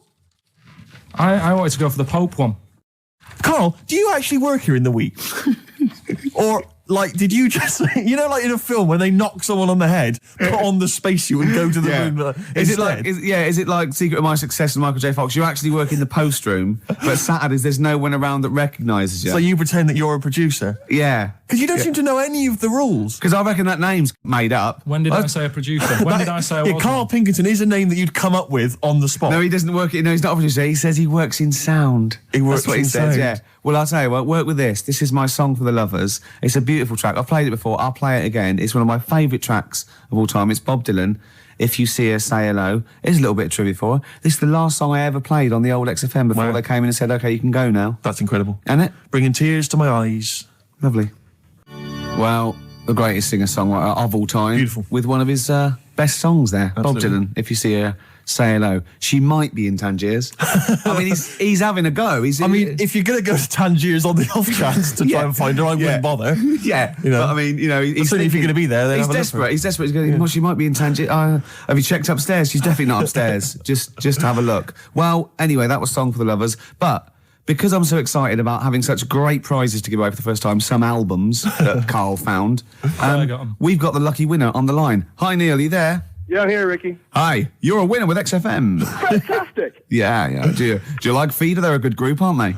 Feed it back. Well, yeah, the kids seem to like him. They do. The kids like them, and then Bob Dylan. He's a great, lovely bloke with a guitar, isn't he? You're working hard, aren't you?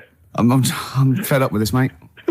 Really, honestly, I just don't know what else to do. I come in every week. I try and right. do. Yeah, You have to write a new series of The Office. I'm That's what you have to do. I'm trying, but I've got voiceover work now, so there's more money in that. You know. You're everywhere. Yeah. Woolies adverts. Yeah. Ooh, sorry, I shouldn't mention that shit on the radio. No, it's all right. It's all right. Neil, Steve Merchant here. Will you be looking forward to receiving these albums? You've got Feeder, Echo Park, Bob Dylan album, the best of, and a compilation. You looking forward to them? Oh, absolutely, absolutely. You know, I mean, it's going to really lift my Christmas. I'm not going to get to go home this year, so that's going to make up for it, I'm sure. Neil, what of those three, which one will you be putting on first? I think Feeder, Echo Park, because the kids seem to like it. Okay. Excellent. Thanks very much, What will you Neil. be doing for the rest of the weekend? Are you going to be chilling out? I'm chilling, man. I'm freezing. I'm playing golf right now. That's madness. It's very cold Yeah. out here. What's your handicap? What's my handicap? My short game's terrible, but Right, yeah. You're going to be watching the National Comedy Awards this evening. I hear that The Office is nominated. you guys are the shoe-in. Sorry? You're a shoe-in. It's yours. Thank you. I don't know what a shoe-in is, but I'd like to go to I one. think it means like foot in the door. Lovely. Yeah, not foot in the door. It's like it's yours. Your name's already on it. Oh, really? I Wow. would think so. Yeah. Well, why would Ross stop around? I don't think he makes the decisions. Neil, but thanks very much for calling. Those prizes are going to be winging their way to you. We're just like real DJs, aren't we, Neil? Just say we're just like real DJs and we'll leave you alone. You guys are just like real DJs. Enjoy your game. Cheers, bye. The reason you became king of the universe, of course, is because of your fascinating French bread anecdote. Oh, yeah. Yeah, come on the then. How did baguettes come about? If this is going to be someone cooked a loaf a bit wrong and said, I can still make a sandwich out of it, I'm going to hit you. No. Go on then. Right. Napoleon, when he was at war and that with Russia, 1812, yeah. yeah, all his soldiers were like, not used to the cold weather and that. So they said, take some clothes in your bag with you because it's going to be nippy out there. So they put all the clothes in the bag. Sure. They were told, Thought, it's Napoleon, for Christ's sake. No room for any food. You're joking. So Couldn't they make some sort of like sandwich? no, it wouldn't fit because of all the clothes. You had to take extra gear. Sure. So anyway, he said, I can see where know. this is going. I'll be honest. Is there a baguette-shaped gap left in their holdall? They thought, let's make some bread that you can fit down your trouser leg. What? That's not true! No, it's not, I Karl! read it in Euston train station. I was waiting to go back to Manchester. Where did you read What, this? scrawled on the wall in graffiti? Yeah. Do you know the Was it also meet me here for cockfun at 12 o'clock? The upper crust sandwich shop, Euston station. It's on the wall. What do you mean it's on the wall?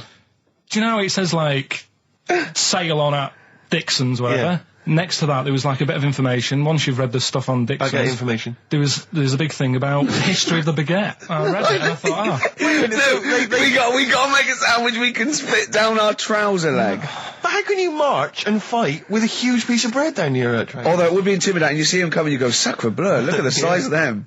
They're big fellas. Well, blimey. I can't help but feel that could be a practical joke at your expense. Yeah. do that. Well, the Earl of Do you ever Sandwich... question anything you read? If it's printed up, is that, like, fact for you then? Well, it's not funny. I mean, if they were trying to be funny, it's like, it's not, is it? So it's information. Have you heard us? Things sometimes want to be funny when they're not. That's exactly what happened with the sandwich. The Earl of Sandwich wanted something he could fit down his pants. And it was those triangle cut sandwiches wrapped in cling film were perfect. You might be right. You might be right. I am. Because the Cornish pasty, so they could drop it down the mines, isn't it? Is it? They wrapped it up they wrapped up like meat and vegetables in pastry, and they sort of crimped it, and it was like and they dropped it down the mine, so, yeah, that's how that came about. And bagels were originally made so that people could play hoopla, but then eat afterwards. I don't know if you're aware of that. That is true, Karl. Well, anyway. Call my bluff. Is that true? Yeah. They're all true. They're all true. Yeah. Tell your kids that when you have them. Yeah. You know, if they're still alive in a million years. Well, it might be true. Can someone confirm that baguette fact that it was so Napoleon could stick it down Not him. his trousers? Not him, his soldiers. His men. Yeah. Fascinating information. Fascinating bread information, Karl. Radiohead. Yeah, now this is my song for the lovers. It's a beautiful track. It's Let Down off OK Computer. It's one of my favourite Radiohead tracks. It's lovely. Right, set the tape going now if you want to tape these songs. Avalanches, Frontier, Psychiatrist. Absolutely. Well, we've had lots of emails. People, obviously, we inflamed and provoked Well, about actually, I have to say, the Cornish pasty. I've got a couple of amendments to that. The crusty bit, is actually as a handle, because obviously the miners had dirty hands, and they'd eat all the stuff in the pasty, and they'd be left with this sort of crust, and they could throw that away. Also, someone told us that at one end was an apple. So you have a little sweet as well. Little dessert. So there you go. You noticed how, like, over the years we've been doing this, you know, way back when we started XFM, no one ever contributes when we ask about the music, when we ask about hip-hop, or their, you know, opinions on that, anything important. But start talking about pasties. Yeah. We've had about 5 phone calls. Yeah. And someone phoned up to confirm. They used to work for Upper Crust, and basically Karl got all excited. So it is true. She went, well, I don't know if it's true. I've read the same sign you did, Karl. Interestingly, there's an email here that says, which basically offers a history of the baguette, and talks about after the revolution, the government decreed that all of France must eat the same bread, and it was up to the bakers to bake this bread of equality. And then Napoleon kind of made sure it was a particular, he kind of set in. Obviously on the bread you can eat anything you find in the garden, frogs, snails, bits of horse, But squid. the interesting thing is, Rick, that there's no mention of sticking it down your trousers whilst going to war. The French have tried to keep that secret for over 100 years, It was only Steve. the upper crust people. Nearly 200 years, that is a top secret. Somehow Euston Station upper crust got hold of a document, left behind in an old sea chest, possibly Napoleon's, could have been Josephine's. Unfortunately, jotted it down. He's kicking himself now. Oh, Secret, I cannot believe I left a note. If he talked like that. He did. He did that, yeah, he talked English, but in a very funny French accent. We never got the, we should go in a competition who's the tastiest cartoon ever. Well, actually, I threw up someone did Cheetera, I threw up, Jessica Rabbit. I've had some people contribute here on the email. We've got someone here, Dom, has emailed us. He's told us that, for him, Daphne from Scooby-Doo. Yeah, popular choice. And obviously this is one I've never quite understood. Wilma from the Flintstones. I've actually always felt that Wilma, I don't know, I just thought she was a bit... No, not Wilma. Betty, surely. Yeah, Betty. Well, this is what I'm doing. Wilma, I mean, yeah, Betty, surely, but Wilma? No, I mean, she's quite homely. But Betty, come on, Steve, you wouldn't say no to Wilma. No, I suppose not. Rick, we've got a couple of emails in here, and they're saying they enjoyed your performance over the Christmas period on a programme called 100 Greatest TV Moments. Yeah. Did you do an interview or something? What was the deal? I didn't see this. Yeah, the Office was in there, wasn't it? And I was interviewed for it. But what are they talking about? They enjoyed your performance. Come on, tell me You what know, do you? No, it's the thing that I did on Razzmatazz. Oh, is this where they found a clip or something? Yeah. No, alright, I was in a band and we had one single out or something and I did one TV appearance when I was about, oh god, and they showed a bit of it, about 7 seconds, me on Razzmatazz. Oh god. Razzmatazz, for those that don't remember, was like a kind of, I suppose, what was it, like a kind of CD UK of its time? Yeah, exactly, yeah. And, oh god. And it was of the time, sort of new romantic. And they showed a clip of this? I looked about 10 and about 5 stone with hair and makeup and girly clothes. My sister actually said I look like Posh Spice. Brilliant. There's a funny story about that, right? Because we were rushed and we had to do this thing and we oh god, and we were meant to take a flight to Newcastle. And where were you travelling from? London? Yeah, but we got there and we didn't have tickets, we were told to be there, but the A&R man overslept. Right, for the company, overslept, and it was terrible, and we were fretting, and eventually it was too late to get the plane, we missed the plane, we had to get a train, and it was really kind of fine, they were back and forth, going, yeah, if they come now, we can still do it, we're going to miss it, and this was like a big promotional thing, and we got there, and they went, oh, God, right, and I had this sort of like jumpsuit I was wearing that I'd cut off, put that on backwards. A jumpsuit? Yeah, Brilliant. I know, Is this what was bad. on the clip? Yeah, I had that on back to front, and there was no time, and I think I even mimed wrong at one point, and it was awful. But the funny story is this, that when we were there, we didn't have our tickets. This was at the airport? We bumped into Bucks Fizz. The guys and girls from Bucks Fizz and their manager, so there's like 5 of them, right? And there's 2 of us, and they had 5 tickets, and Bucks Fizz tried to smuggle us through. And so they went through the things, right, and they went, tickets please, and he just waved 5 tickets that he had, like that, goes, this is us, right, and they went, well, can I have a look at them? And they went, there's only 5 here, and they just looked at us and went, sorry lads, we tried. We were nearly smuggled through. By Bobby. Karl. They couldn't even with their powers, they were the height of their powers. That was like make-believe time. They'd already done making your mind up. I thought if anyone can get us through customs check, it was the Fizz. but even the Fizz What I like could though, not that get us through. reassures me, I have to say, about kind of airplane travel. You know, in these kind of troubled times, it's nice to know that even someone like Bucks Fizz couldn't get, smuggle someone through. That's good, because even, the top security man went, hold on, there's 5 in the Fizz, there's 5 tickets, those 2 lads are not going through.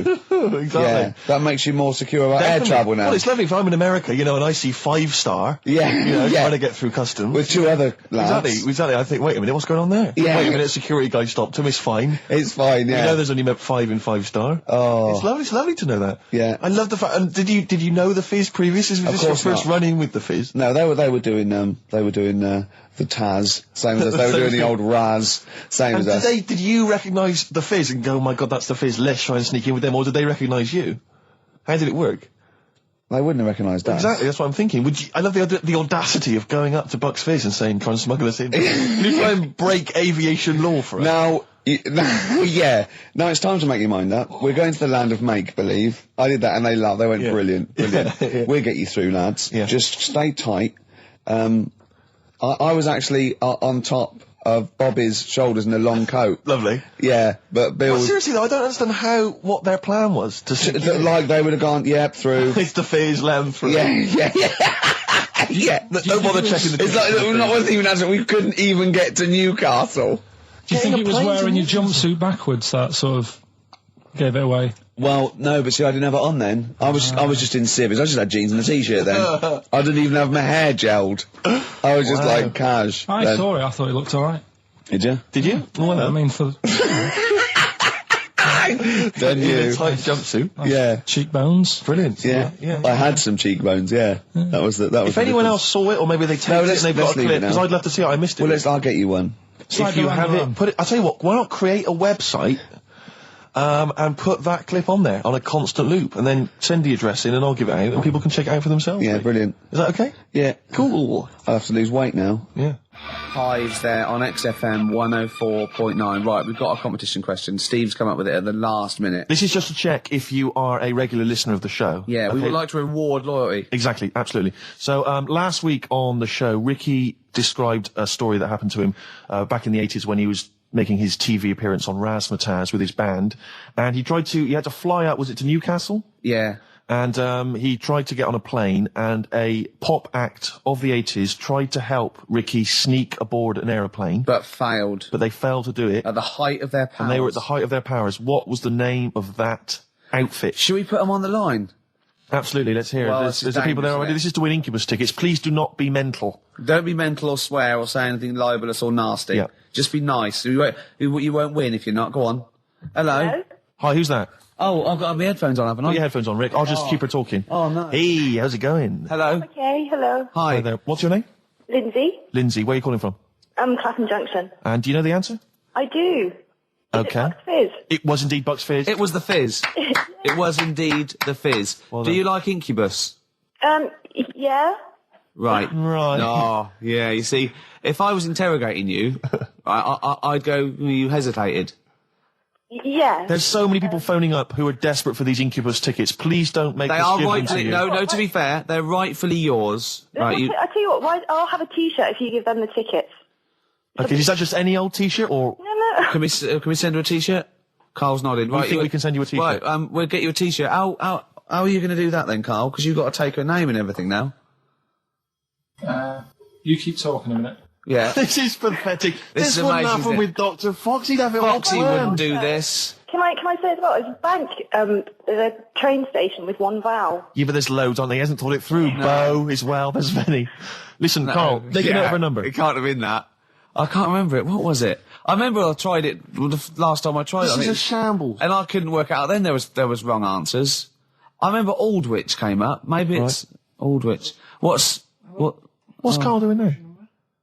Who's he talking to? I don't know, he's talking to her, but what? Say again?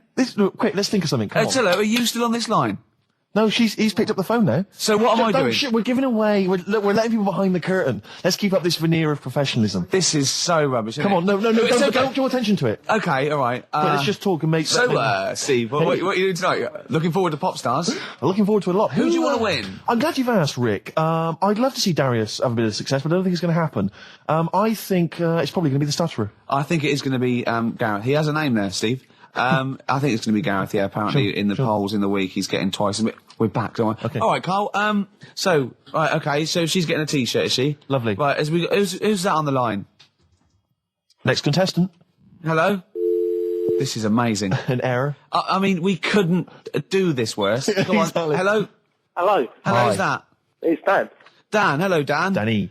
So, do you want to go to Incubus? I'd love to, man. Okay. Hold on, this is pointless, because he's just heard he's heard the answer. Yeah, definitely Bucks Fizz. This is mad. We didn't think this through. No, but let's be honest, he wouldn't have been on the line if he didn't know the answer.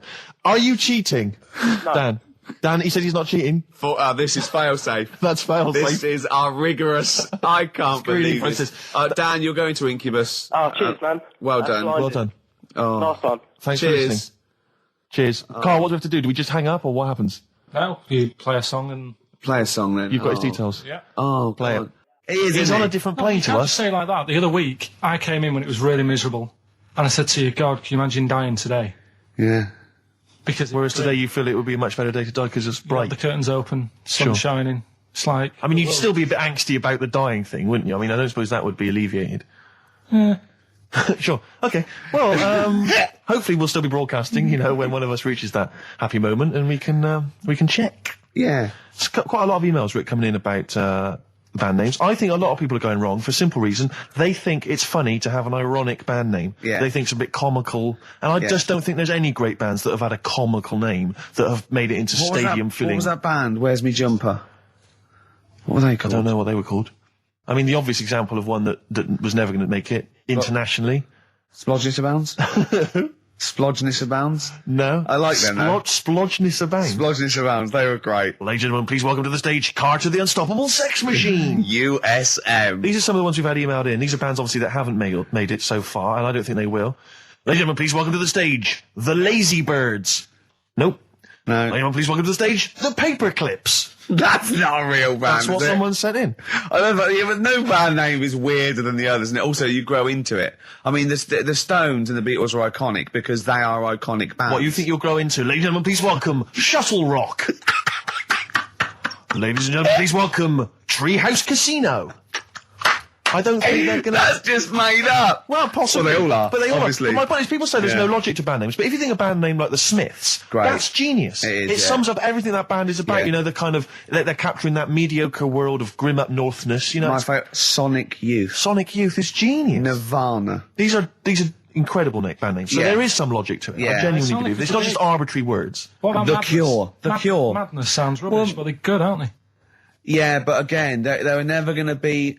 They were never going to be world beaters. But they were a comical band, essentially. Yeah, they they were were, a but knees they- up party band, yeah. and Madness is fine for that. But they had some great songs as well, and then it sort of turned it all, because then... I mean, Rick, I don't know how many members... Not Home Today is a great song, and a serious song. This is from an email. I don't know how many members of the band there are in Chimney Factory, but if there's 5 people, who decided? Have they all agreed? Yeah, that's the best name Do you know we what can I come up reckon decided? Dell.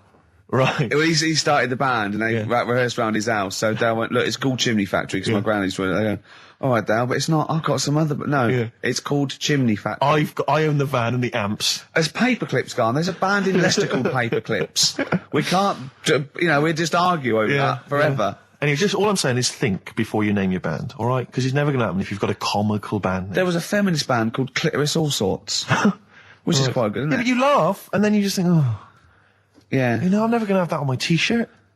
Imagine that. Clitoris All Sorts.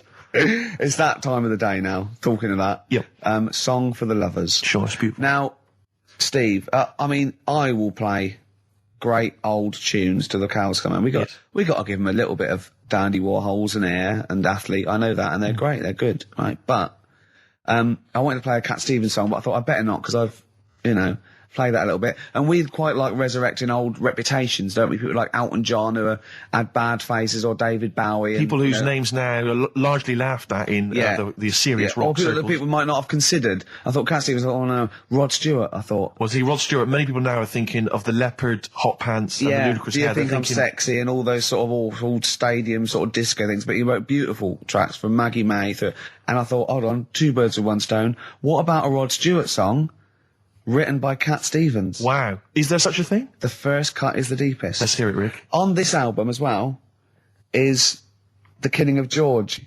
Georgie Part 1 and 2, remember? About the gay bloke. Georgie Boy was gay, I guess. His favourite song. Carl's favourite song, right? And I was going, oh yeah, I remember that, yeah. I said about, and I said, did not intend to take his life. He just pushed it when he gets mugged and killed.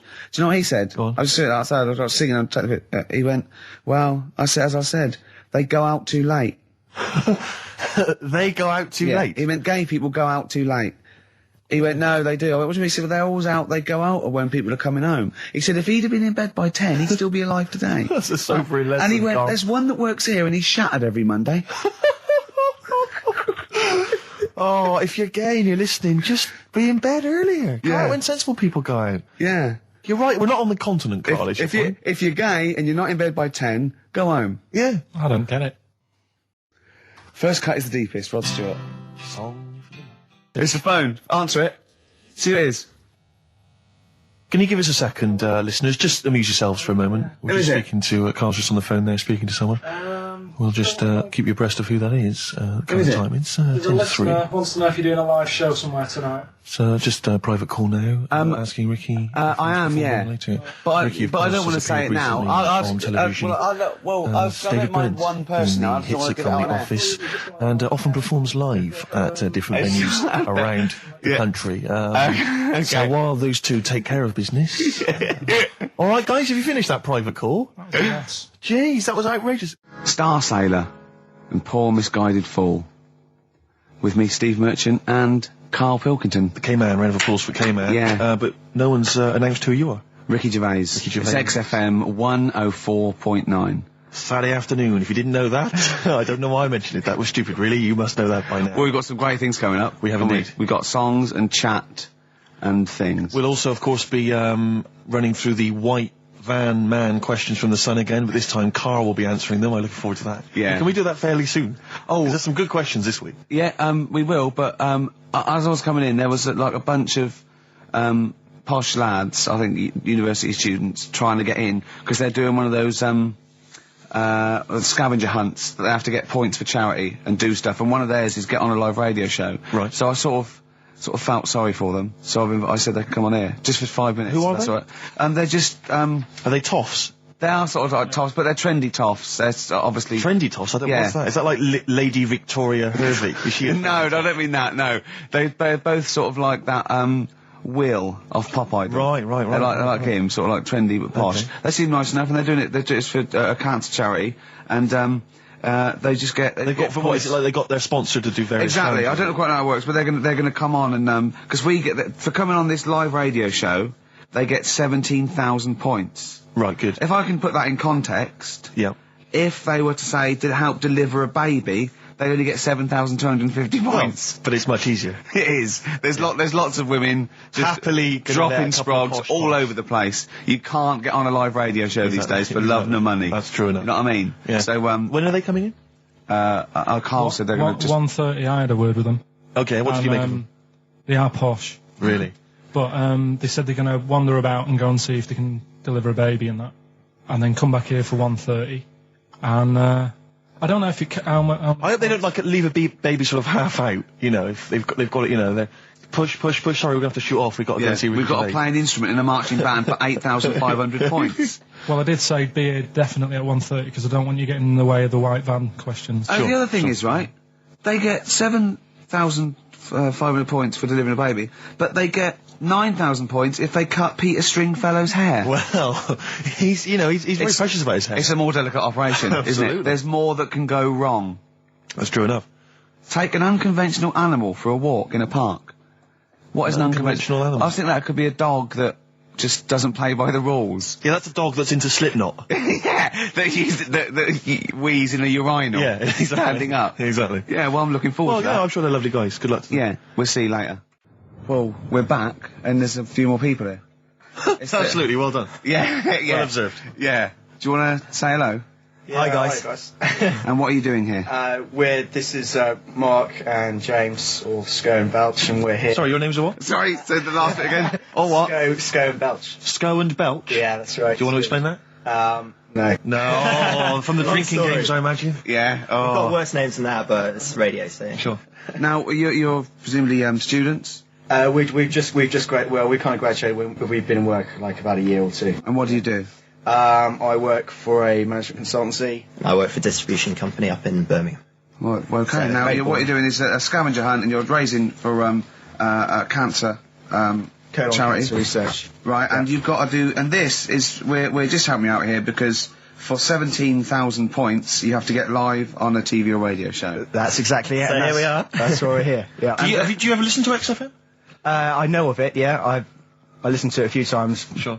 What kind of music, what kind of sounds would you normally be into? I love cheesy radio, sort of school disco, sort of, 80s stuff. Sure. Sorry, what was your name again? Mark, or Sco. Okay. And you're... Belch. And what sort of sounds would you be grooving to, Belch? Cheesy. UK garage? Well... Craig David. A bit of house, just very occasionally. A bit of cheese. It depends what kind of mood I'm in, you know. Now, you don't listen much, but I mean, kiss a celeb, because Karl... Yeah, we actually want to do that with you, Ricky. Is that all right? No. That's not going to happen with Ricky, but Karl's now got his name mentioned in Heat magazine. Is that right? Well, So that's if you want to brilliant. snog Karl, we'd love to see that. I mean, we don't want to snog Karl, but I mean, we were thinking if there was kind of a female presenter here, we might be able to do something. But What are you saying? A female placenta? well, if you've got one. Have you seen some of the female presenters that work on XFM? Oh, presenter. Is that why they're on radio? I thought you said placenta. That's unlikely. I know. Well, now what's the other things you've got to do here? So what are some of the things you've done already? Well, See, some of these worry me, like start a fire in Pudding Lane Oh, we've done that already. for 4,700 points. Well, I'll tell you what we have done. We've been on Phantom of the Opera stage already. Have you? Yeah, we just asked the stage door guy. And, That wasn't during the show, I see. No. And that's right. He actually mentioned that we shouldn't speak about that too. Otherwise he'll get sacked.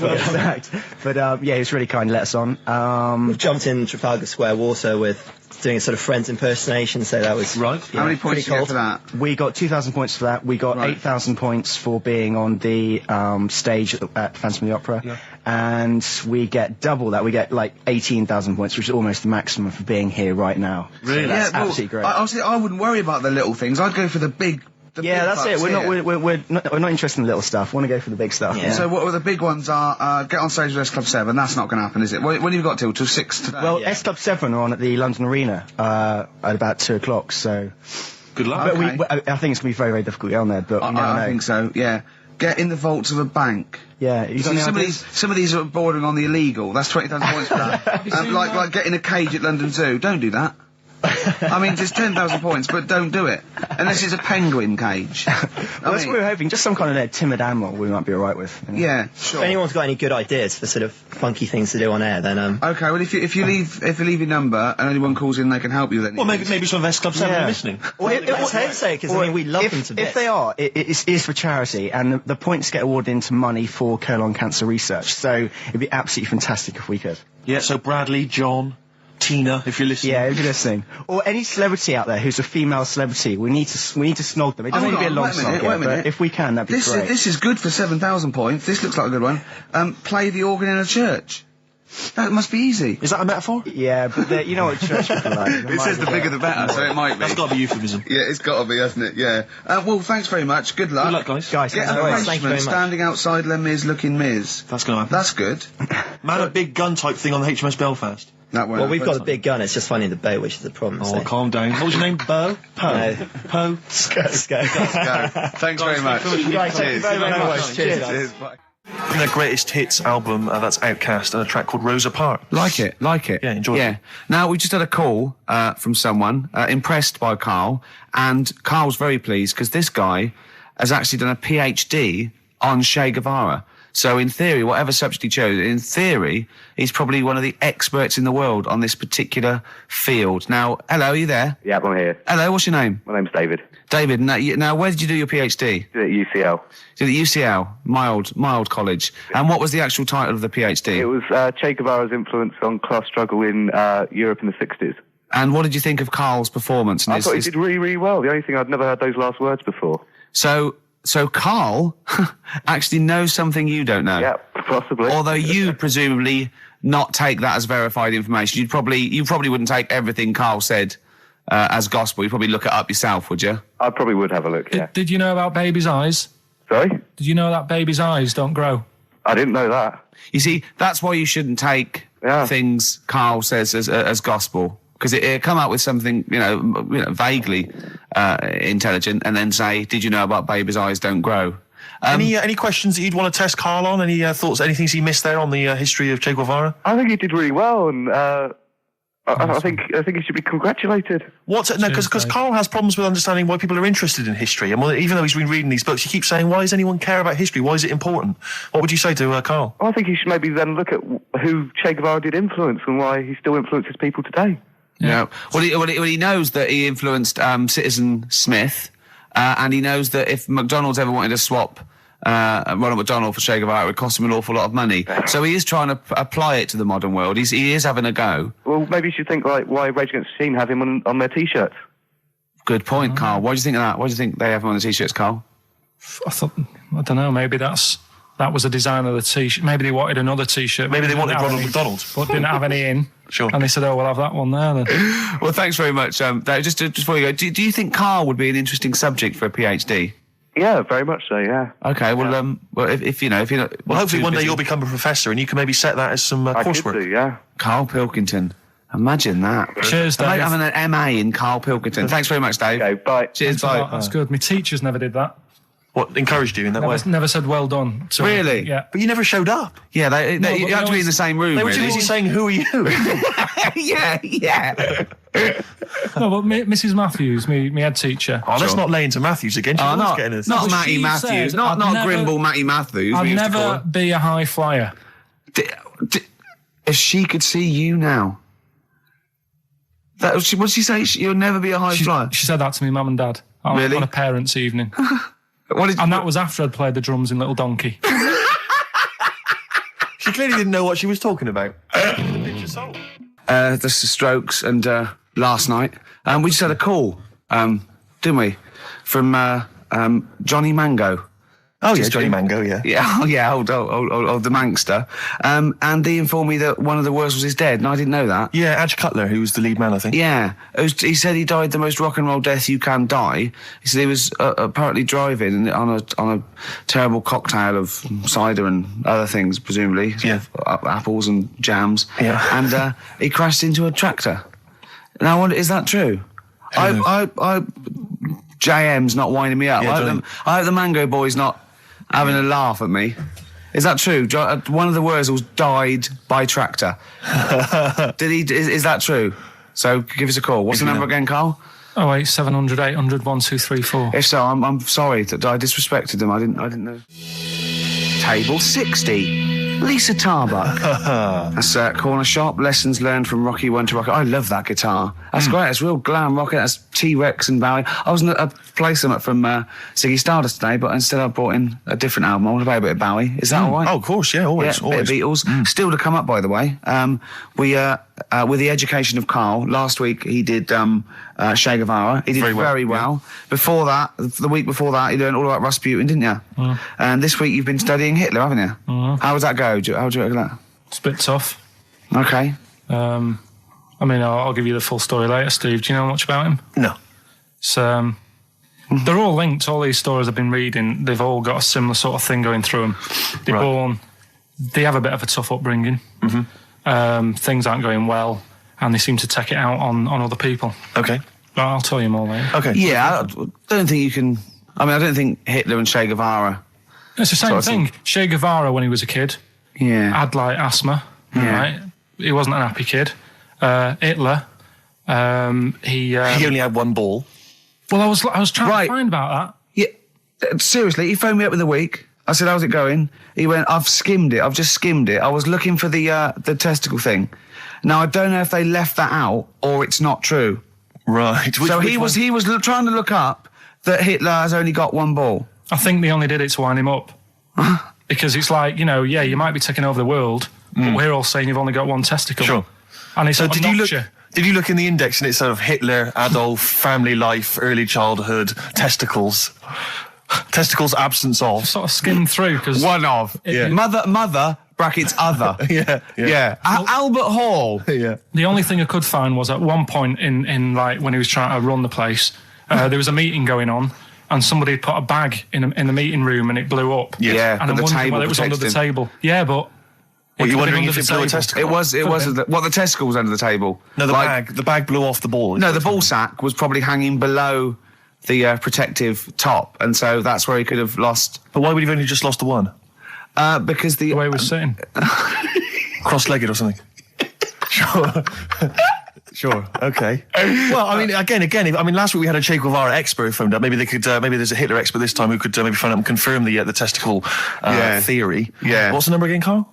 08700 800 1234. You need to have at least done a PhD or something. I don't think we should invite calls about Hitler. I think we're asking for trouble. No, I'm talking about someone who's done a study of him and who's done a PhD. Oh, okay. I'm not talking about any old nutter. And also, Karl's lottery numbers. He's a little bit more confident this week. Okay, good. He went there more like it. And I looked at him and I laughed. He went, no, even Suzanne said I'm on more on the right lines there.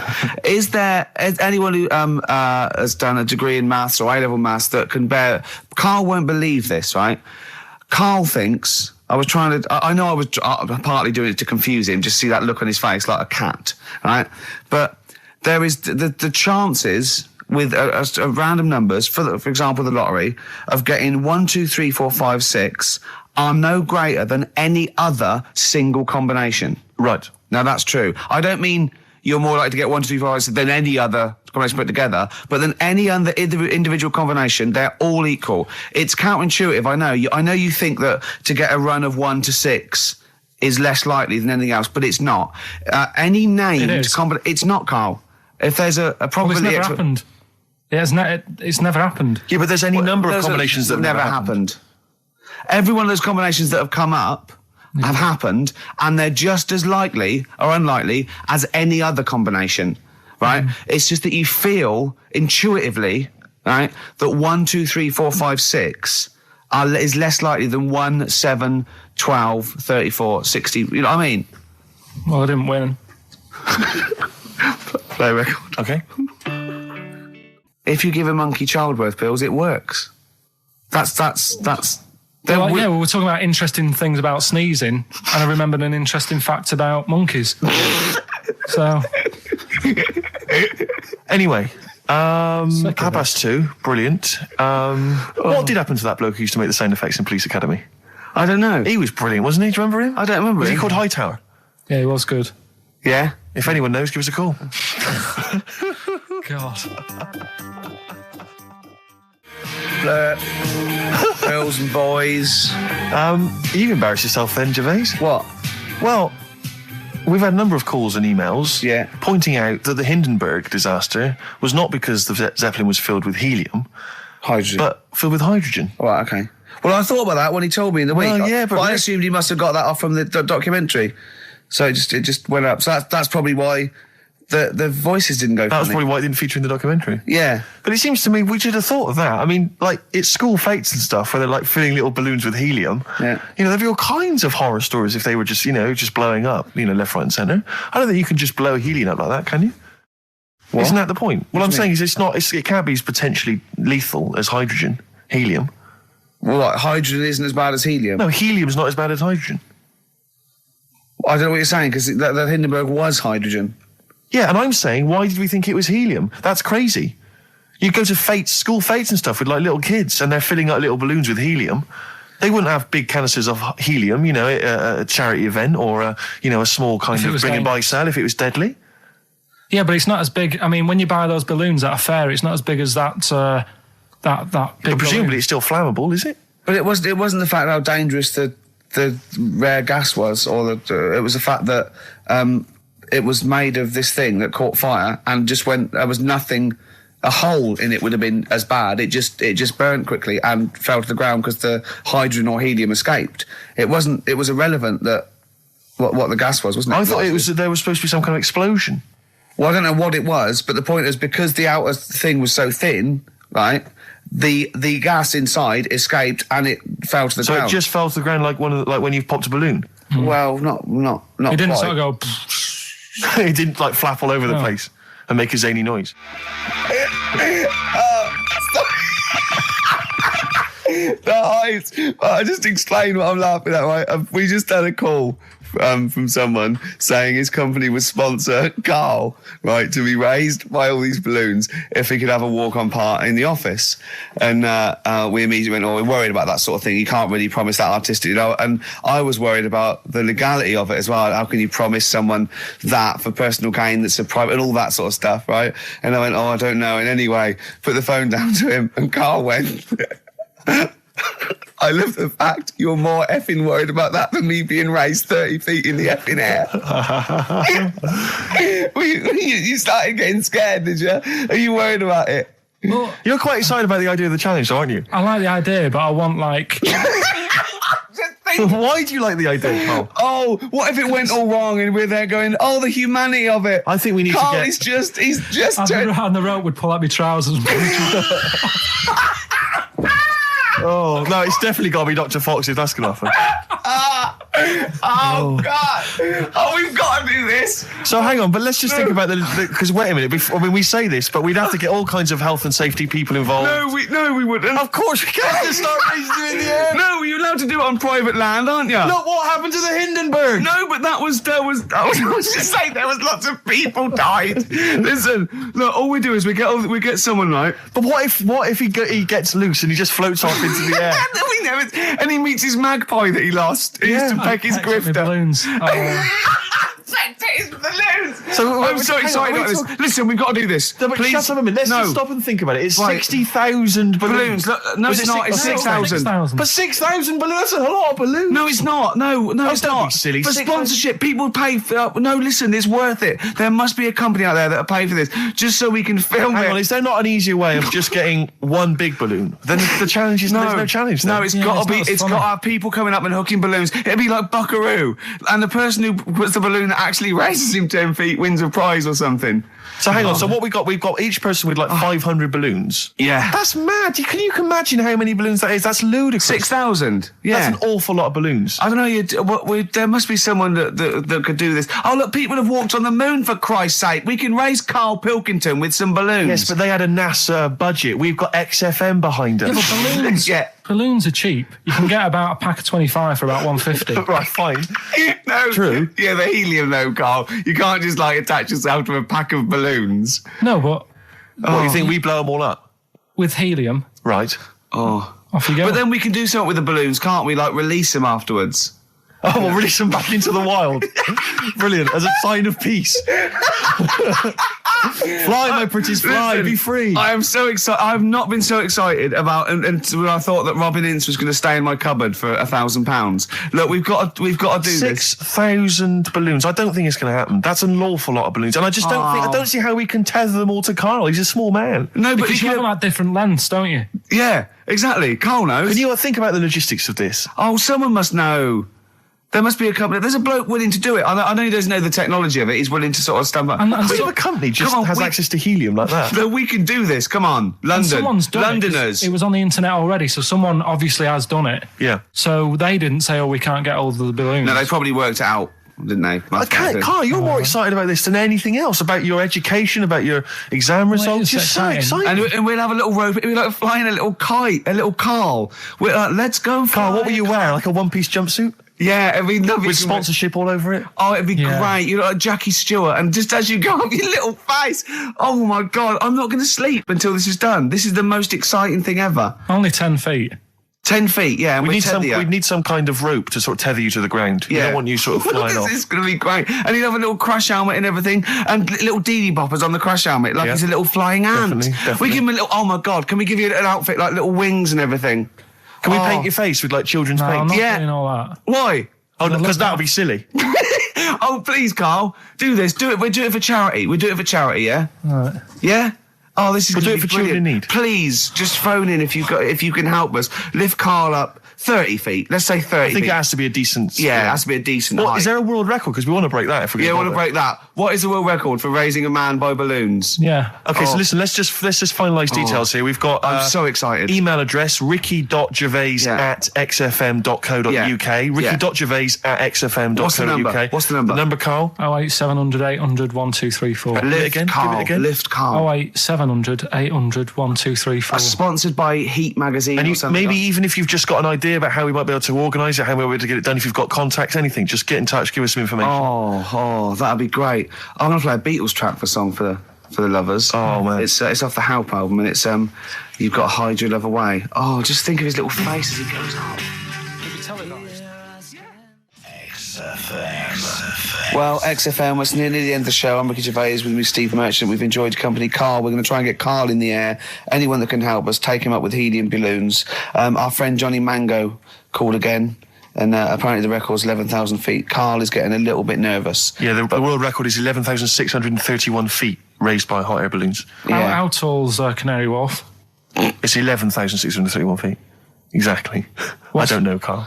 Is it how much higher? It's a long way. More. I'm not doing that. Because I'm like 6 foot something. Yeah, think of that. Just look at Steve.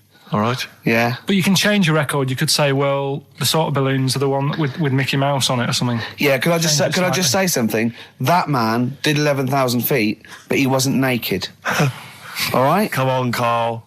Your 30 feet will be the world record for naked ballooning. Yeah? Think about it. All right, it's for charity. Well, thank you for listening, everyone. We are going to raise Karl. And after Karl said, and just to think, my teacher said I'd never be a high flyer. So this is your chance, Karl, to shine, to fly. Steve. It'll be brilliant. This is a final song for the ladies. Belle and Sebastian, we've not heard them for a while. This is from, it's actually a B-side or a triple side or whatever you call it. Track 3 on a single called Jonathan David. This is the beautiful The Loneliness of the Middle Distance Runner. Play. Goodbye.